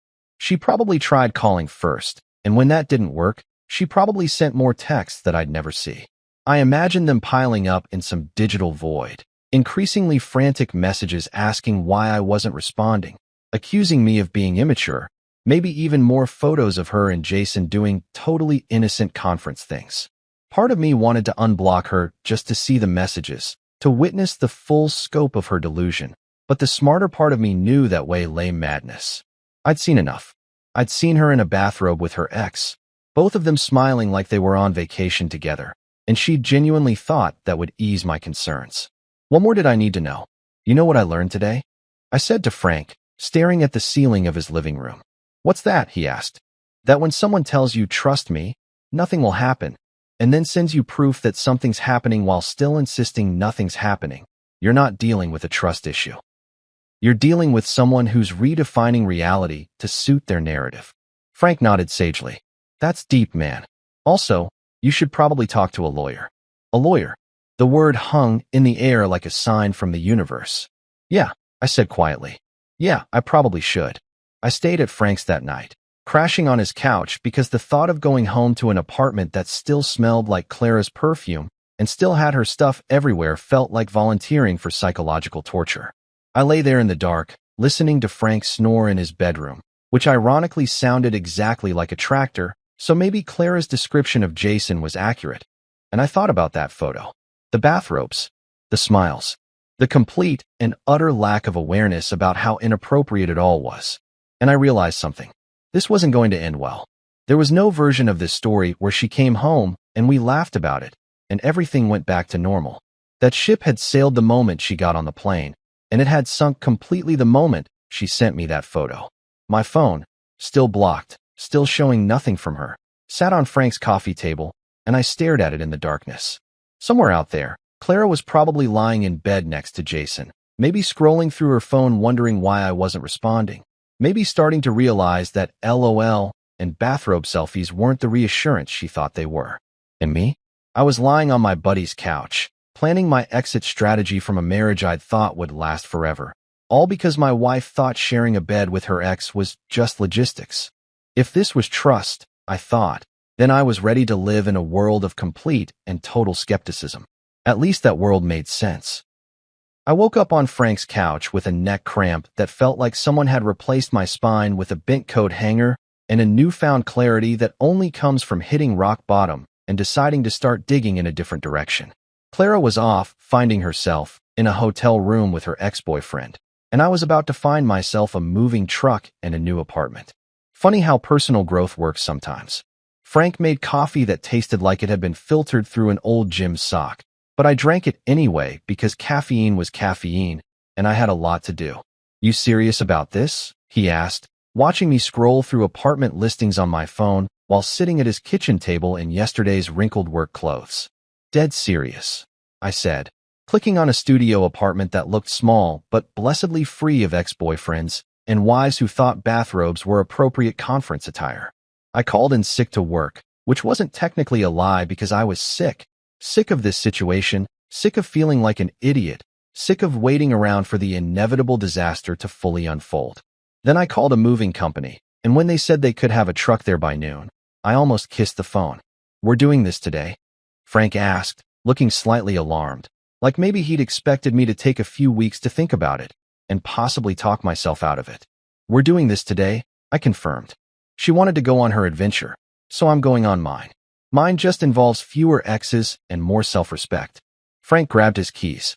All right then, let's go pack up your life before I have to be at work at 3. We got to my apartment, my and Clara's apartment, though the and Clara's part was feeling increasingly theoretical, and I stood outside the door for a moment, key in hand, preparing myself for what I was about to do. This wasn't just moving out. This was making a statement. This was drawing a line in the sand and then building a wall on my side of it. I unlocked the door and walked in, and the apartment looked exactly like it had 2 days ago, back when I was a married man whose biggest problem was deciding what to order for dinner. Now I was a married man whose wife was sleeping in a bathrobe next to her ex, and I was about to pack up everything I owned and disappear like a magician's assistant in a really depressing magic show. Where do we start? Frank asked, looking around at 5 years' worth of accumulated stuff, the kind of stuff that happens when two people merge their lives together and forget that maybe one day they'll need to separate it all again. My stuff, I said. Only my stuff. She can keep everything else. I don't want to take anything that'll make me think about her. We started in the bedroom, and let me tell you, there's something surreal about packing up your clothes while your wife is out of town sleeping with her ex. Every shirt I folded felt like a small act of rebellion. Every sock I threw into a box was a tiny middle finger to the universe. The movers showed up right on schedule, two guys named Mike and Tony who took one look at the situation. A clearly angry man packing up his stuff while his buddy provided moral support and understood immediately what was happening without anyone having to say it. They'd probably seen it a dozen times before. Mike even patted me on the shoulder and said, "Hang in there, buddy. It gets better." I wasn't sure if he was speaking from experience or just being nice, but I appreciated it anyway. We packed faster than I thought possible. Turns out when you're fueled by spite and the need to make a dramatic exit, you can move with the efficiency of a military operation. My clothes, my books, my PlayStation. Thank God she'd never try to claim the PlayStation. My laptop, my random collection of things that were definitely mine and not communal property. Frank found my wedding photo in a drawer, the one we'd had framed and then apparently forgotten about because it had ended up under a pile of old mail and instruction manuals. He held it up. "What about this?" he asked. I looked at it. Clara and me on our wedding day, both smiling like we'd just won the lottery, both convinced we'd figured out the secret to happiness. Young, stupid us. "Leave it," I said. "She can keep the memories. I'm taking the lesson." By 2 o'clock, the apartment looked like a crime scene after a very thorough cleanup. Everything that was mine was gone. Everything that was hers or ours remained, creating this weird, empty space that looked like half a life had just vanished. The couch was still there, the beige one, the one we'd argued about. The TV was still mounted on the wall because technically we'd bought it together, and I wasn't petty enough to take it or leave a blank wall as some kind of statement, though I considered it. I stood in the living room one last time, looking around at what remained of my marriage, and I felt nothing. Not sadness, not anger, just this weird, empty calm like I'd already mourned this relationship and moved on to the acceptance stage while she was still in denial somewhere 3 states away. I took out my phone and drafted a text, then remembered I'd blocked her. I unblocked her long enough to send one message. "Hope the conference is going well. I've moved out. Don't call." Then I blocked her again, grabbed the last box, and walked out. I didn't look back. I didn't take a moment to reflect or have some kind of meaningful goodbye to the space where we'd lived together. I just left, closed the door behind me, and got in Frank's car. The new apartment was a studio in a building that had clearly seen better days, but it was cheap, available immediately, and most importantly, it was mine. Just mine. No shared spaces, no joint decisions, no compromises about what color to paint the walls. The movers unloaded everything in about 30 minutes, and suddenly I was standing in my new place surrounded by boxes, officially separated from my wife, even though we were still technically married. "You good?" Frank asked, looking around at the studio that was maybe a quarter of the size of the place I'd just left. "I'm great," I said, and surprisingly, I kind of meant it. Sure, my new place was small and smelled vaguely like the previous tenant had a smoking habit, but it was drama-free. No ex-boyfriends allowed. Frank left for work, and I started unpacking, which is when Clara started calling. My phone buzzed over and over, blocked calls showing up as blocked on my screen like little reminders that I'd made the right decision. She called maybe 15 times in an hour. Then the texts started coming through, or trying to, anyway.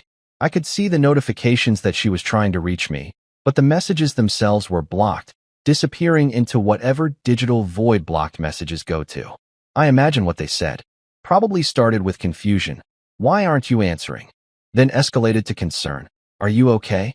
And eventually landed on anger. "This is ridiculous. Call me back right now." Around 6 that evening, she apparently gave up on the phone and decided to make a house call. I know this because Frank texted me. Bro, your wife just showed up at your old place. She's losing her mind. You okay? So she'd come back. Cut her trip short, or maybe it had ended. I didn't know and didn't particularly care. She'd gone to our apartment, her apartment now, I guess, and found it half empty, found that I'd actually followed through on what I'd said. I texted Frank back, I'm fine. Let her lose her mind. She earned it. He sent back, she's calling me now. What do I tell her? I thought about it for a moment. Tell her I'm in a place with 0 ex-lovers and a healthy mattress policy. 10 minutes later, there was banging on my door. Loud, aggressive banging that made my new neighbors probably regret that I'd moved in. I looked through the peephole, and there she was. Clara, still in her travel clothes, her face red and blotchy from crying or anger or both, her hair a mess. She looked like she'd come straight from the airport to my old place to here, and I wondered how she'd found my new address. Frank, probably. That traitor had caved under pressure. I know you're in there, she yelled through the door. Open this door right now. We need to talk. I stood on my side of the door, watching her through the peephole, and I felt remarkably calm. This woman, who 48 hours ago I'd been married to and living with, was now essentially a stranger banging on my door demanding entry to my space. Sorry, ma'am. I called through the door, not opening it. The husband you're looking for doesn't live here anymore. The banging stopped. I could see her through the peephole, standing there processing what I'd just said. That's not funny, she finally said, her voice cracking. Open the door. Please. We need to talk about this. Talk about what? About how she'd ignored every boundary I'd set. About the bathrobe photo. About how she'd prioritized a work trip with her ex over her marriage. I don't think we have anything to talk about, I said through the door. You made your choice. I made mine. Enjoy the apartment. She started crying then, real sobs that I could hear through the door, and part of me, the part that had loved her, that had married her, that had believed in us, felt guilty. But the bigger part, the part that had some self-respect left, stayed strong. Please, she said, her voice small now. Please just open the door. Let me explain. Explain what? How snoring like a tractor was supposed to be comforting. How bathrobes were professional attire. How sharing a bed with an ex was just logistics. No, I said simply. You chose this, Clara. You chose this when you got on that plane. You chose this when you sent me that photo. You chose this when you put him before us. Now you get to live with that choice. I heard her slide down the door, sitting on the floor outside my apartment, crying. My neighbors were definitely going to love me. I stood there for a while, listening to her sob, and I felt nothing. No urge to comfort her, no desire to open the door, no guilt about the situation. She'd burned this bridge herself, and now she was surprised that she couldn't cross it anymore. Eventually, she got up. I heard her footsteps walking away, heard the ding of the elevator. I looked through the peephole and confirmed the hallway was empty. Then I went back to unpacking my life, one box at a time, in my studio apartment that was small and imperfect, but absolutely, completely mine. My phone buzzed one more time. Another block call from Clara. I turned my phone off entirely, put on some music, and kept unpacking. Somewhere out there, Clara was probably calling Frank again, or her friends, or maybe even Jason, telling them all about her terrible husband who'd abandoned her over nothing. But here, in my new place, I was just a guy starting over, and honestly, that felt pretty damn good. I should have known that Clara wouldn't give up after one failed attempt at my door. The woman had the persistence of a telemarketer and the strategic thinking of someone who'd clearly never heard the phrase, quit while you're behind. But even I, in all my cynical wisdom about how far she'd go to avoid taking responsibility for her actions, didn't expect her to deploy the nuclear option. She went to my mother. My mother, Mrs. Elizabeth Okafor, a woman who once made a grown man cry at a PTA meeting just by raising one eyebrow. A woman who had perfected the art of silent judgment decades before I was born. A woman who could end arguments by simply existing in a room. Clara, in her infinite wisdom and apparent death wish, decided that my mother would be her ally in this situation. I found out about this tactical error 3 days after I'd moved into my new place when my phone rang with a call from my mom. Now, my mother doesn't call often. She's not the let's chat about our feelings type. She's more the I'm calling because something important has happened and you need to know about it immediately type. So when I saw her name on my screen, my first thought was that someone had died. My second thought was that maybe I was about to wish I was the one who had died. Hello, Mom. I answered, bracing myself. Your wife came to visit me today, she said. No greeting, no preamble, just straight into it like a lawyer presenting evidence. I sat down on my couch, my new couch that I'd bought at IKEA for $200, and assembled myself in a therapeutic rage and prepared myself for whatever was coming. Did she now? I said, keeping my voice neutral because you never knew which side my mother was going to take in any given situation, and the last thing I needed was her telling me I was being too harsh or not harsh enough.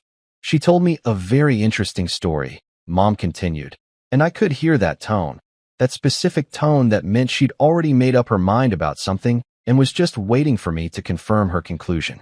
I'm sure she did, I said. She's good at stories. Very creative with her version of reality. There was a pause, and I could practically hear my mother's eyebrow raising through the phone. She said you abandoned her because she went on a work trip. She said you're being unreasonable and controlling. She cried quite a lot. It was very dramatic. I took a deep breath. Mom, did she mention that the work trip involved sharing a bed with her ex-boyfriend? Another pause, longer this time. She may have left that detail out, my mother said slowly. She focused more on the part where you moved out without warning and won't speak to her. Of course she did.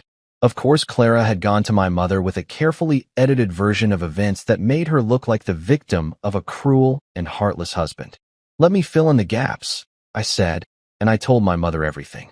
The initial announcement, the argument, the bathrobe photo, the whole sordid tale of my wife's journey into what I was now calling the worst decision tour 2025.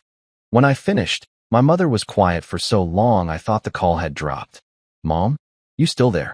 I asked. I'm here, she said, and her voice had that quality it got when she was processing something that had genuinely surprised her, which didn't happen often. That girl came to my house, sat in my living room, drank my tea, and lied to my face. Technically, I said, she just omitted key information. That's different from lying in the same way that jumping off a building is different from falling. The result is the same, but one sounds more intentional. My mother made a sound that was somewhere between a laugh and a scoff. Your wife shared a bed with her ex-boyfriend and then sent you photos in bathrobes, she said, like she was testing the words to see if they sounded as insane out loud as they did in her head. That's correct, I confirmed.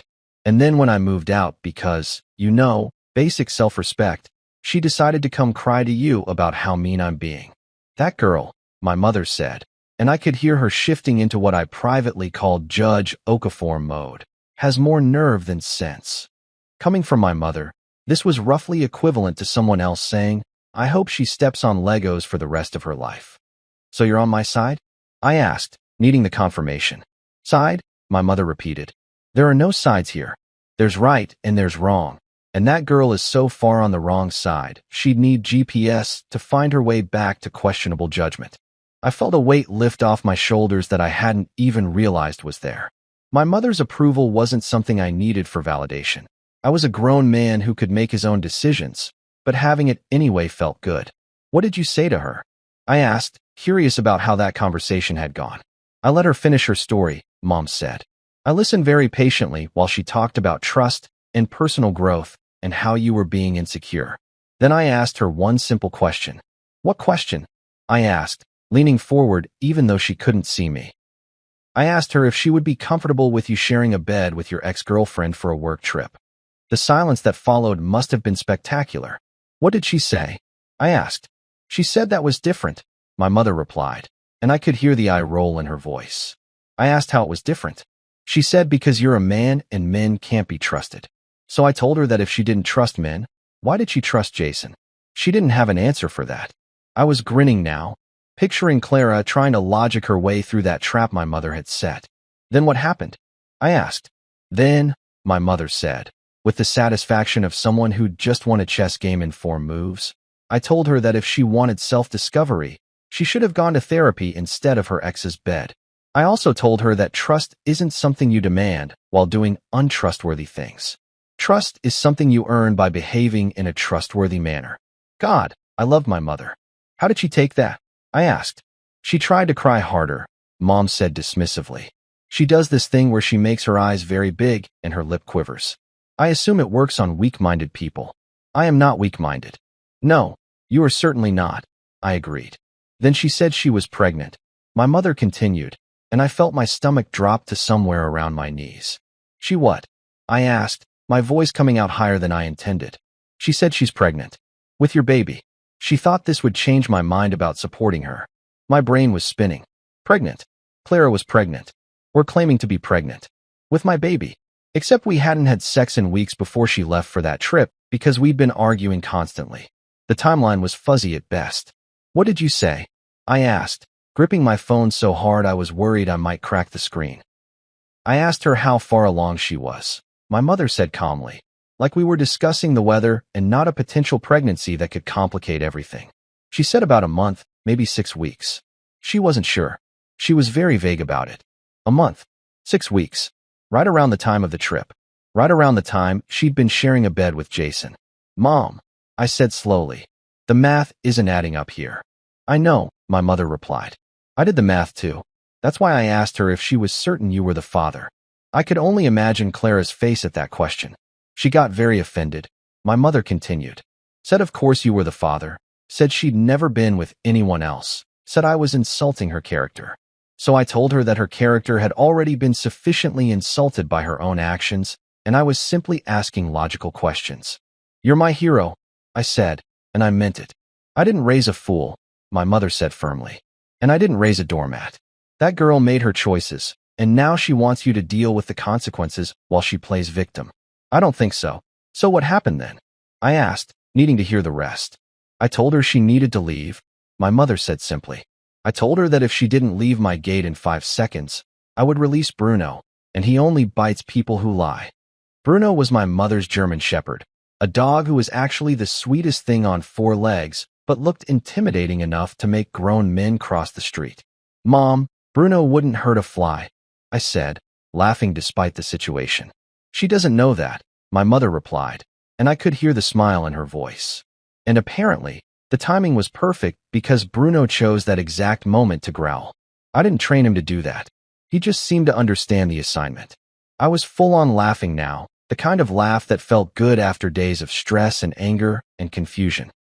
She left faster than your salary during December, my mother added, which was her favorite way of describing anything that moved quickly, referring to how money seemed to evaporate during the holiday season. I saw her practically running to her car. She almost tripped on the driveway. Thank you, Mom, I said, feeling genuinely grateful. Thank you for having my back. I always have your back, she said. But more importantly, I have common sense. And common sense says that when your wife chooses to sleep with her ex-boyfriend, you don't wait around to see how that story ends. You write a new story. We talked for a few more minutes about the pregnancy claim, about how I should probably prepare myself for that to be used as leverage, about how I should talk to a lawyer regardless of whether it was true or not. My mother, despite her age and her traditional views on many things, was surprisingly practical when it came to protecting her children. If she is pregnant, my mother said before we hung up, and if it is yours, we'll deal with that. But you get a DNA test. You don't take her word for anything anymore. She's proven that her word is worth about as much as a chocolate teapot. A chocolate teapot. I repeated, amused. Sounds nice, looks nice, but the moment things heat up, it's useless, she explained. That's your wife. Pretty packaging, no substance. After we hung up, I sat on my cheap IKEA couch in my small studio apartment and processed everything. Clara was pregnant, or claiming to be, and she'd tried to use my own mother against me, which had backfired so spectacularly that she'd been chased off by a German Shepherd who apparently had better judgment than she did. I should have been more worried about the pregnancy news, but honestly, after the bathrobe photo and the nothing happened texts, I was operating under the assumption that nothing Clara said could be taken at face value anymore. If she was pregnant, we'd do a DNA test. If she wasn't, then it was just another manipulation tactic in her increasingly desperate playbook. I texted Frank. Clara went to my mom. It didn't go well for Clara. He texted back immediately. Your mom is savage. What happened? I gave him the highlights, including the Bruno moment and the pregnancy claim. His response was just a series of skull emojis followed by, Bro, your life is a soap opera. When's the episode where you find out you have an evil twin? I laughed and texted back. At this point, I wouldn't be surprised. But underneath the jokes and the laughter, I felt something solid forming. A resolve. Clara had made her choices, and now she was making up stories to justify them. She'd gone to my mother expecting sympathy and got reality instead. And now there was apparently a baby in the picture, or the claim of a baby, which would need to be verified because trusting Clara at this point would be like trusting a used car salesman who'd already sold you a lemon. I looked around my small apartment, at the boxes I was still unpacking, at the life I was rebuilding from scratch, and I thought, this is better. This uncertainty, this small space, this starting over, it was all better than staying in a marriage with someone who thought bathrobes and ex-boyfriends were acceptable business attire. My phone buzzed with one more text from my mother. Come for dinner Sunday. I'll make your favorite. And we'll talk about lawyers. I smiled and texted back. Thanks, Mom. I'll be there. At least I had one woman in my life I could count on. A month passed, and I'd almost convinced myself that I was going to get through this whole disaster without any more Clara-related drama. I should have known better. The universe has this way of lulling you into a false sense of security right before it dropkicks you in the face with a steel-toed boot of chaos. I'd settled into my new place, bought actual furniture instead of living like a college student with a folding chair and a sleeping bag, and had even started going to the gym because apparently that's what people do when their lives fall apart. They get buff out of spite. I was finally getting some peace, some actual honest-to-God tranquility where I could come home from work, make dinner, watch TV, and not worry about whether my wife was currently sharing hotel rooms with her ex-boyfriend. Then, on a perfectly normal Tuesday evening, my doorbell rang. I'd learned to be suspicious of unexpected doorbells ever since Clara had shown up that first time, so I approached the door like it might be hiding a landmine. I looked through the peephole, and there she was.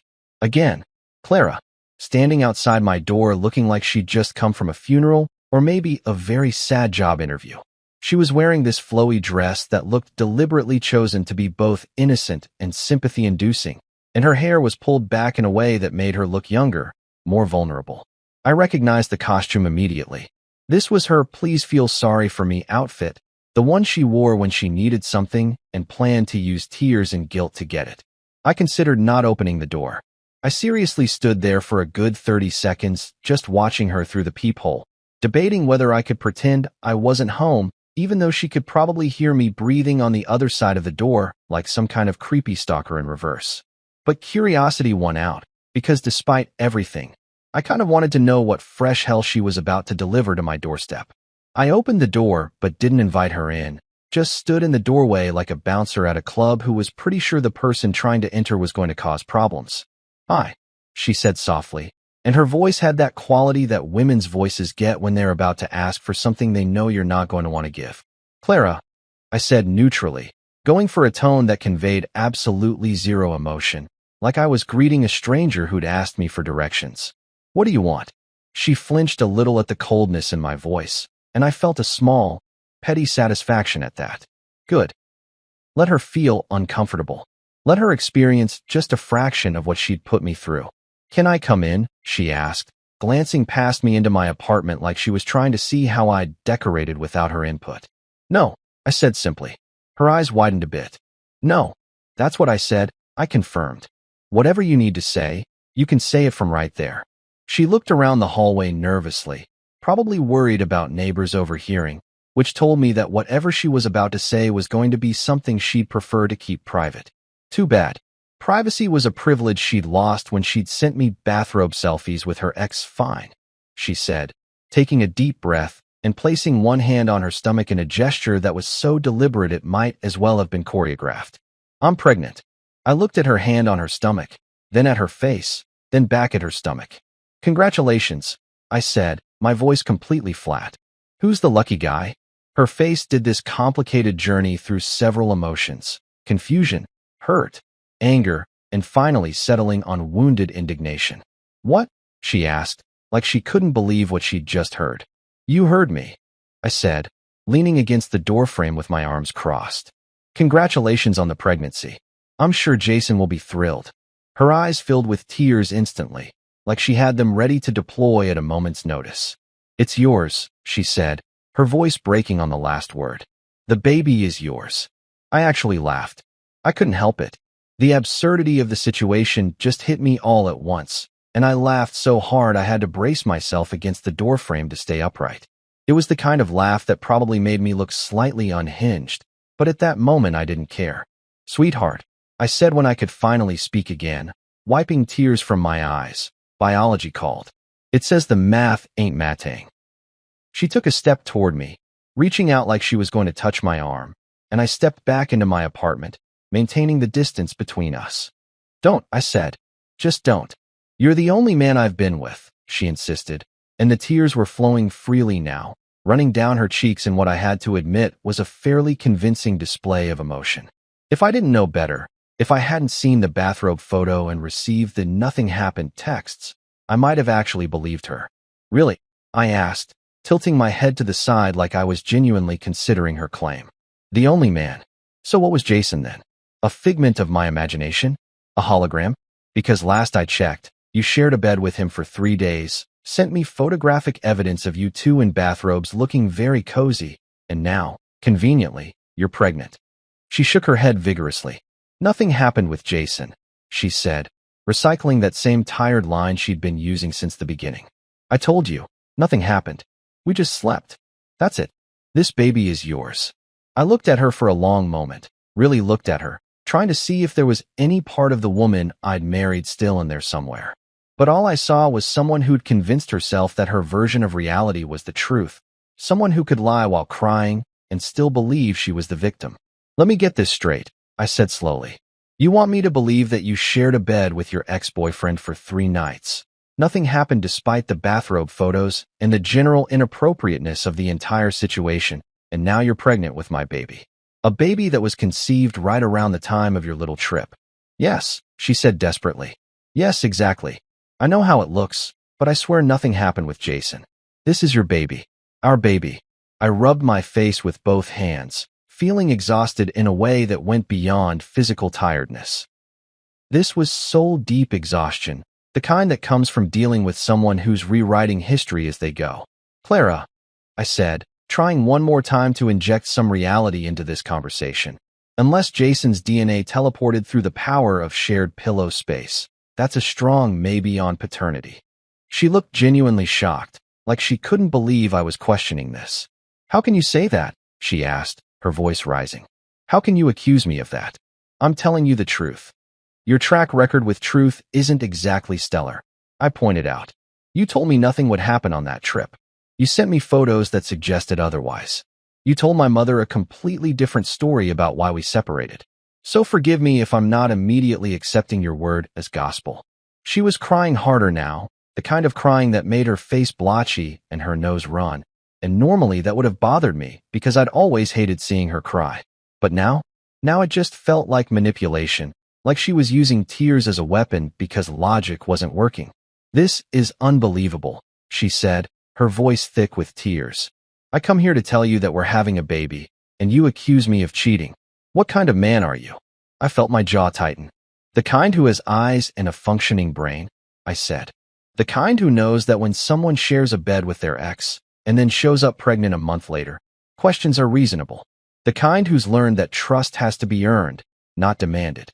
She wiped her face with the back of her hand, smearing mascara across her cheek.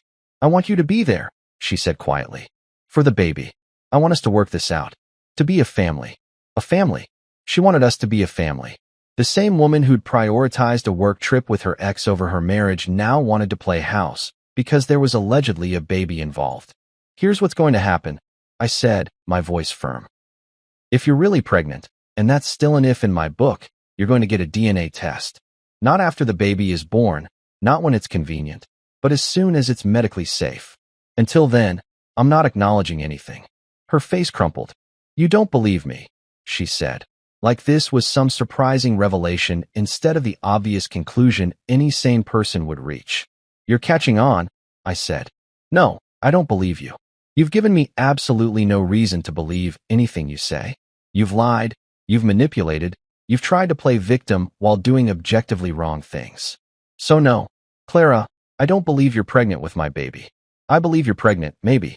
I believe you want me to think it's mine. But whether it actually is, that's a question for science, not faith."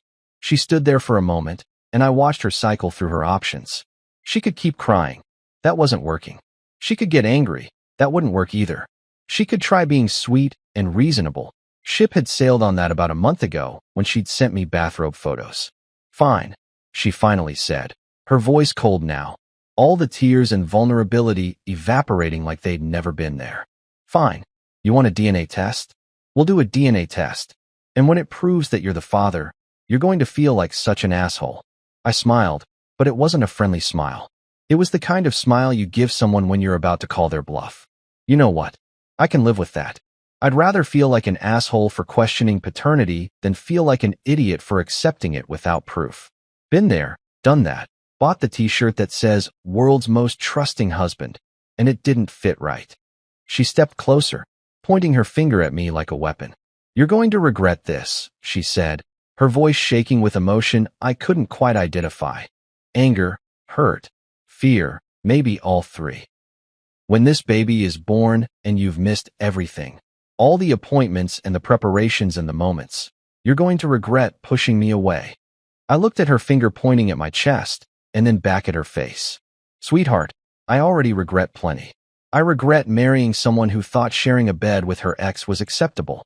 I regret not seeing the red flags earlier. I regret wasting 5 years on someone who clearly didn't respect our marriage. But this? Asking for proof before I accept responsibility for a baby that might not be mine? This is going to be pretty low on my regret list. She made a sound that was half sob, half scream, and turned on her heel, storming down the hallway toward the elevator. She jabbed the button repeatedly, like a salt on an elevator button was going to make it arrive faster, and when the doors finally opened, she stepped in and turned to face me. "You'll be sorry," she yelled as the doors closed, her final dramatic statement delivered like the ending of a soap opera episode.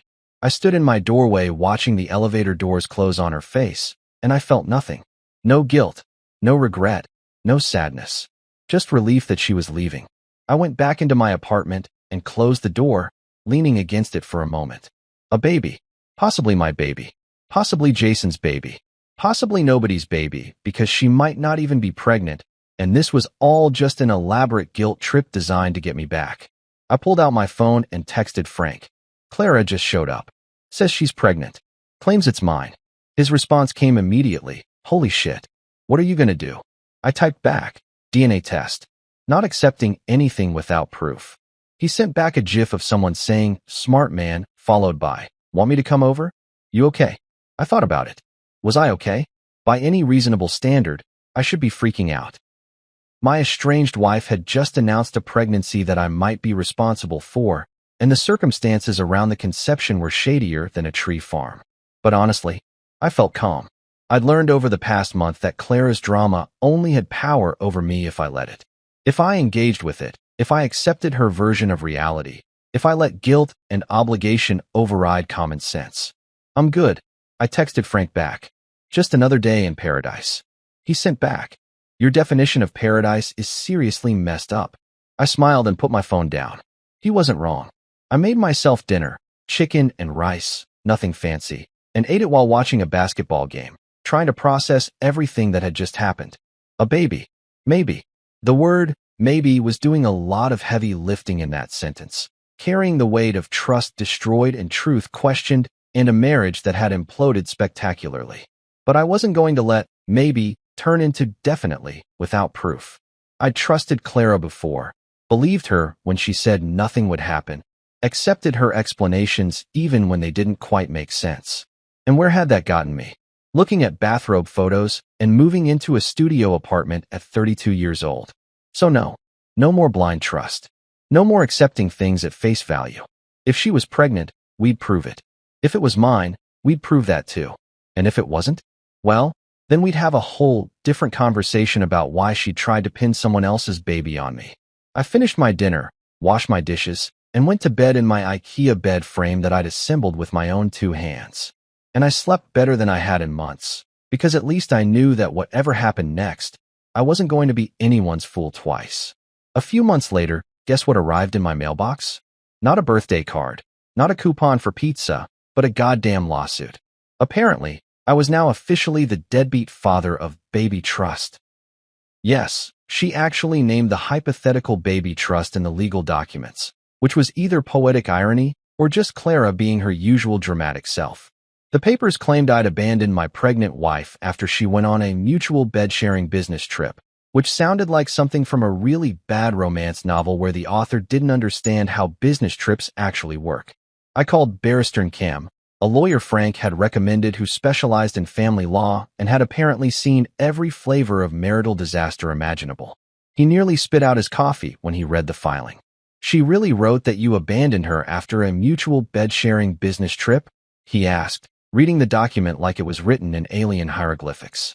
"Is that what we're calling adultery now? Mutual bed sharing. Welcome to my life," I said. The courtroom was packed like we were about to watch a championship game instead of the dissolution of my marriage and possibly my financial future. Clara showed up looking like she'd raided the wardrobe department of a Lifetime movie, carrying the baby like a prop in the world's saddest theatrical production. Her lawyer, some guy in a suit that probably cost more than my car, immediately went into full sympathy mode, painting a picture of poor abandoned Clara and her innocent baby while the cruel husband refused to take responsibility. Then it was our turn.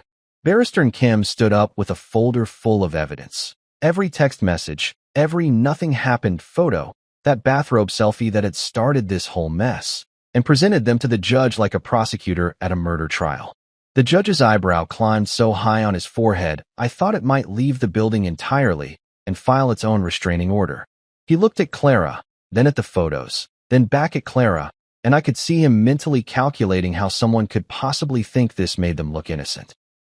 "DNA test," the judge ordered, his voice carrying that tone of someone who'd seen too much stupid in one day and needed it to stop immediately. "We'll reconvene when we have the results." Clara's face went pale, and her lawyer whispered something to her that made her nod frantically. 3 weeks later, we were back in the same courtroom, same seats, but the energy was completely different. This time Clara looked like she was attending her own funeral. The judge opened the envelope with the kind of deliberate slowness that made everyone in the courtroom hold their breath, like we were waiting for the results of a reality show elimination. He pulled out the paper, adjusted his glasses, and read it silently while the tension in the room built to levels that could have powered a small city. Then he looked up, his eyes moving from me to Clara to the baby she was holding, and he spoke in a voice that cut through the silence like a knife through butter. "The result is negative. Mr. Okafor is not the biological father." You could have heard a pin drop in that courtroom, followed immediately by the sound of Clara's entire defense strategy crashing to the floor like a chandelier at the end of a disaster movie. She froze, her face going through more color changes than a chameleon having an identity crisis. Red, white, then a sickly green that suggested she was either about to vomit or pass out, or possibly both.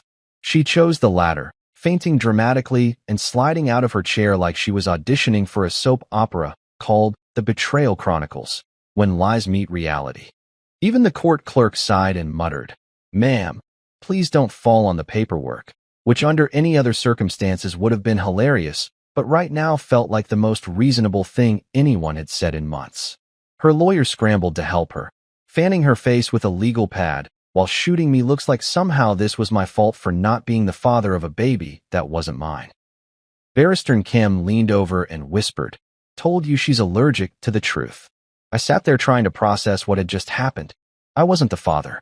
The baby that Clara had tried to pin on me, that she'd used to garner sympathy and file lawsuits and probably tell all our mutual friends about what a terrible person I was, that baby wasn't mine. Which meant that at some point during or around that business trip with Jason, something had definitely happened. Despite all her nothing happened protests and bathrobe photos and tears. I felt vindicated and exhausted and angry all at once, a weird cocktail of emotions that made me want to both celebrate and take a very long nap. I could have walked away right there, taken my vindication and gone home to celebrate with Frank and a bottle of something expensive that I'd saved for a special occasion. But you know what? I didn't want to just walk away. I wanted justice. I wanted accountability. And maybe, just maybe, I wanted a little revenge sprinkled on top like the world's most satisfying seasoning on an already delicious meal of vindication.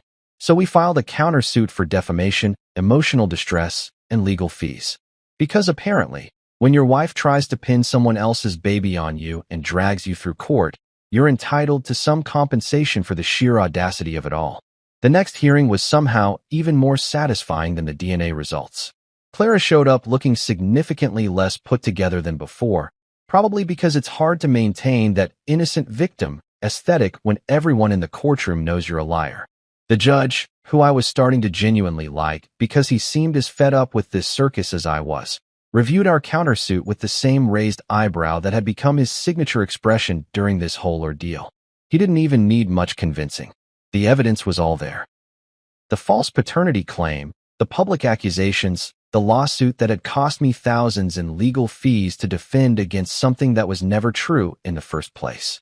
Mrs. Okafor, the judge said, and I noticed he still used her married name even though that marriage was deader than disco. You will be responsible for paying a portion of Mr. Okafor's legal fees. It wasn't a massive amount, but it was enough. Enough to cover Barrister Kim's retainer, enough to buy myself a nice vacation, alone, with no exes, no drama, just silence and Wi-Fi, and maybe one of those fruity drinks with an umbrella in it. As we left the courthouse, Clara tried to approach me, probably to explain or apologize or maybe just to see if she could salvage anything from the wreckage of her lies. I didn't give her the chance. You ruined my life, she mumbled as I walked past her, barely audible but loud enough that I caught it. I stopped, turned around, and smiled at her. Not a mean smile, not even an angry smile, just the smile of someone who'd finally reached the other side of a nightmare and could look back at it with something resembling peace. No, Clara, I said calmly. You ran a demolition company called Bad Choices Limited, and I just watched the show. The only thing I ruined was your plan to make your mistakes my responsibility. Her face crumpled, but I was already walking away, Barrister Kim beside me giving me a subtle nod of approval. Months passed, and peace finally returned to my life like a long-lost friend who'd been on vacation. Real peace, the kind where you wake up and don't immediately check your phone for new disasters. I sold Clara's engagement ring, the one I'd stupidly held on to thinking maybe there was some sentimental value there, and used the money to pay off the remaining legal fees. It felt poetic somehow, using the symbol of our failed marriage to cover the cost of its legal death. I heard through mutual friends, the few who still talked to me after Clara had undoubtedly spread her version of events, that Jason had vanished. Apparently, the gym-loving ex with the hair gel and the flexible morals had heard about the baby and the paternity test and decided that maybe international waters were a safer place to be. He'd moved abroad, location unknown, leaving Clara to deal with the consequences of their nothing-happened business trip all by herself. Clara, according to those same friends, had moved back in with her parents, probably subjecting them to daily lectures about trust and personal growth and how the universe was conspiring against her. I imagined her sitting in her childhood bedroom, surrounded by participation trophies and old yearbooks, trying to figure out where it all went wrong. Spoiler alert. It went wrong when she decided sharing a bed with her ex was an acceptable business practice. Sometimes, late at night when I couldn't sleep, I'd think about that first day when she'd walked into our living room with that face, the CEO of Bad Decisions Incorporated face, and announced her travel plans. I'd think about how she'd said, "Trust me, nothing will happen," with such conviction, such absolute certainty. And I'd laugh. Not a bitter laugh anymore, but the kind of laugh you have when you've survived something ridiculous and can finally see the humor in it. Because now I knew with absolute certainty, that when someone says, "Trust me," while packing for a trip with their ex, what they really mean is start preparing your exit plan and maybe consult a lawyer while you're at it. So here's my advice, gentlemen, free of charge from someone who learned it the hard way. If your wife ever says, "It's just a private room," or "We're just sharing a bed," or "Nothing will happen," you tell her, politely but firmly, "Good. You can be privately single too. Trust your gut. Respect yourself. And never, ever accept bathrobe photos as evidence that everything's fine. Because somewhere between those bathrobes and a courtroom full of lawyers, there's a truth waiting to ruin your whole day. Better to face it early than to spend months pretending it doesn't exist. I'm doing good now. Great, actually. My studio apartment turned into a one-bedroom. My IKEA furniture got upgraded to actual adult furniture. And my life? My life became mine again, free from drama and lies and ex-boyfriends with hair gel. And honestly, that's worth more than any marriage certificate ever was.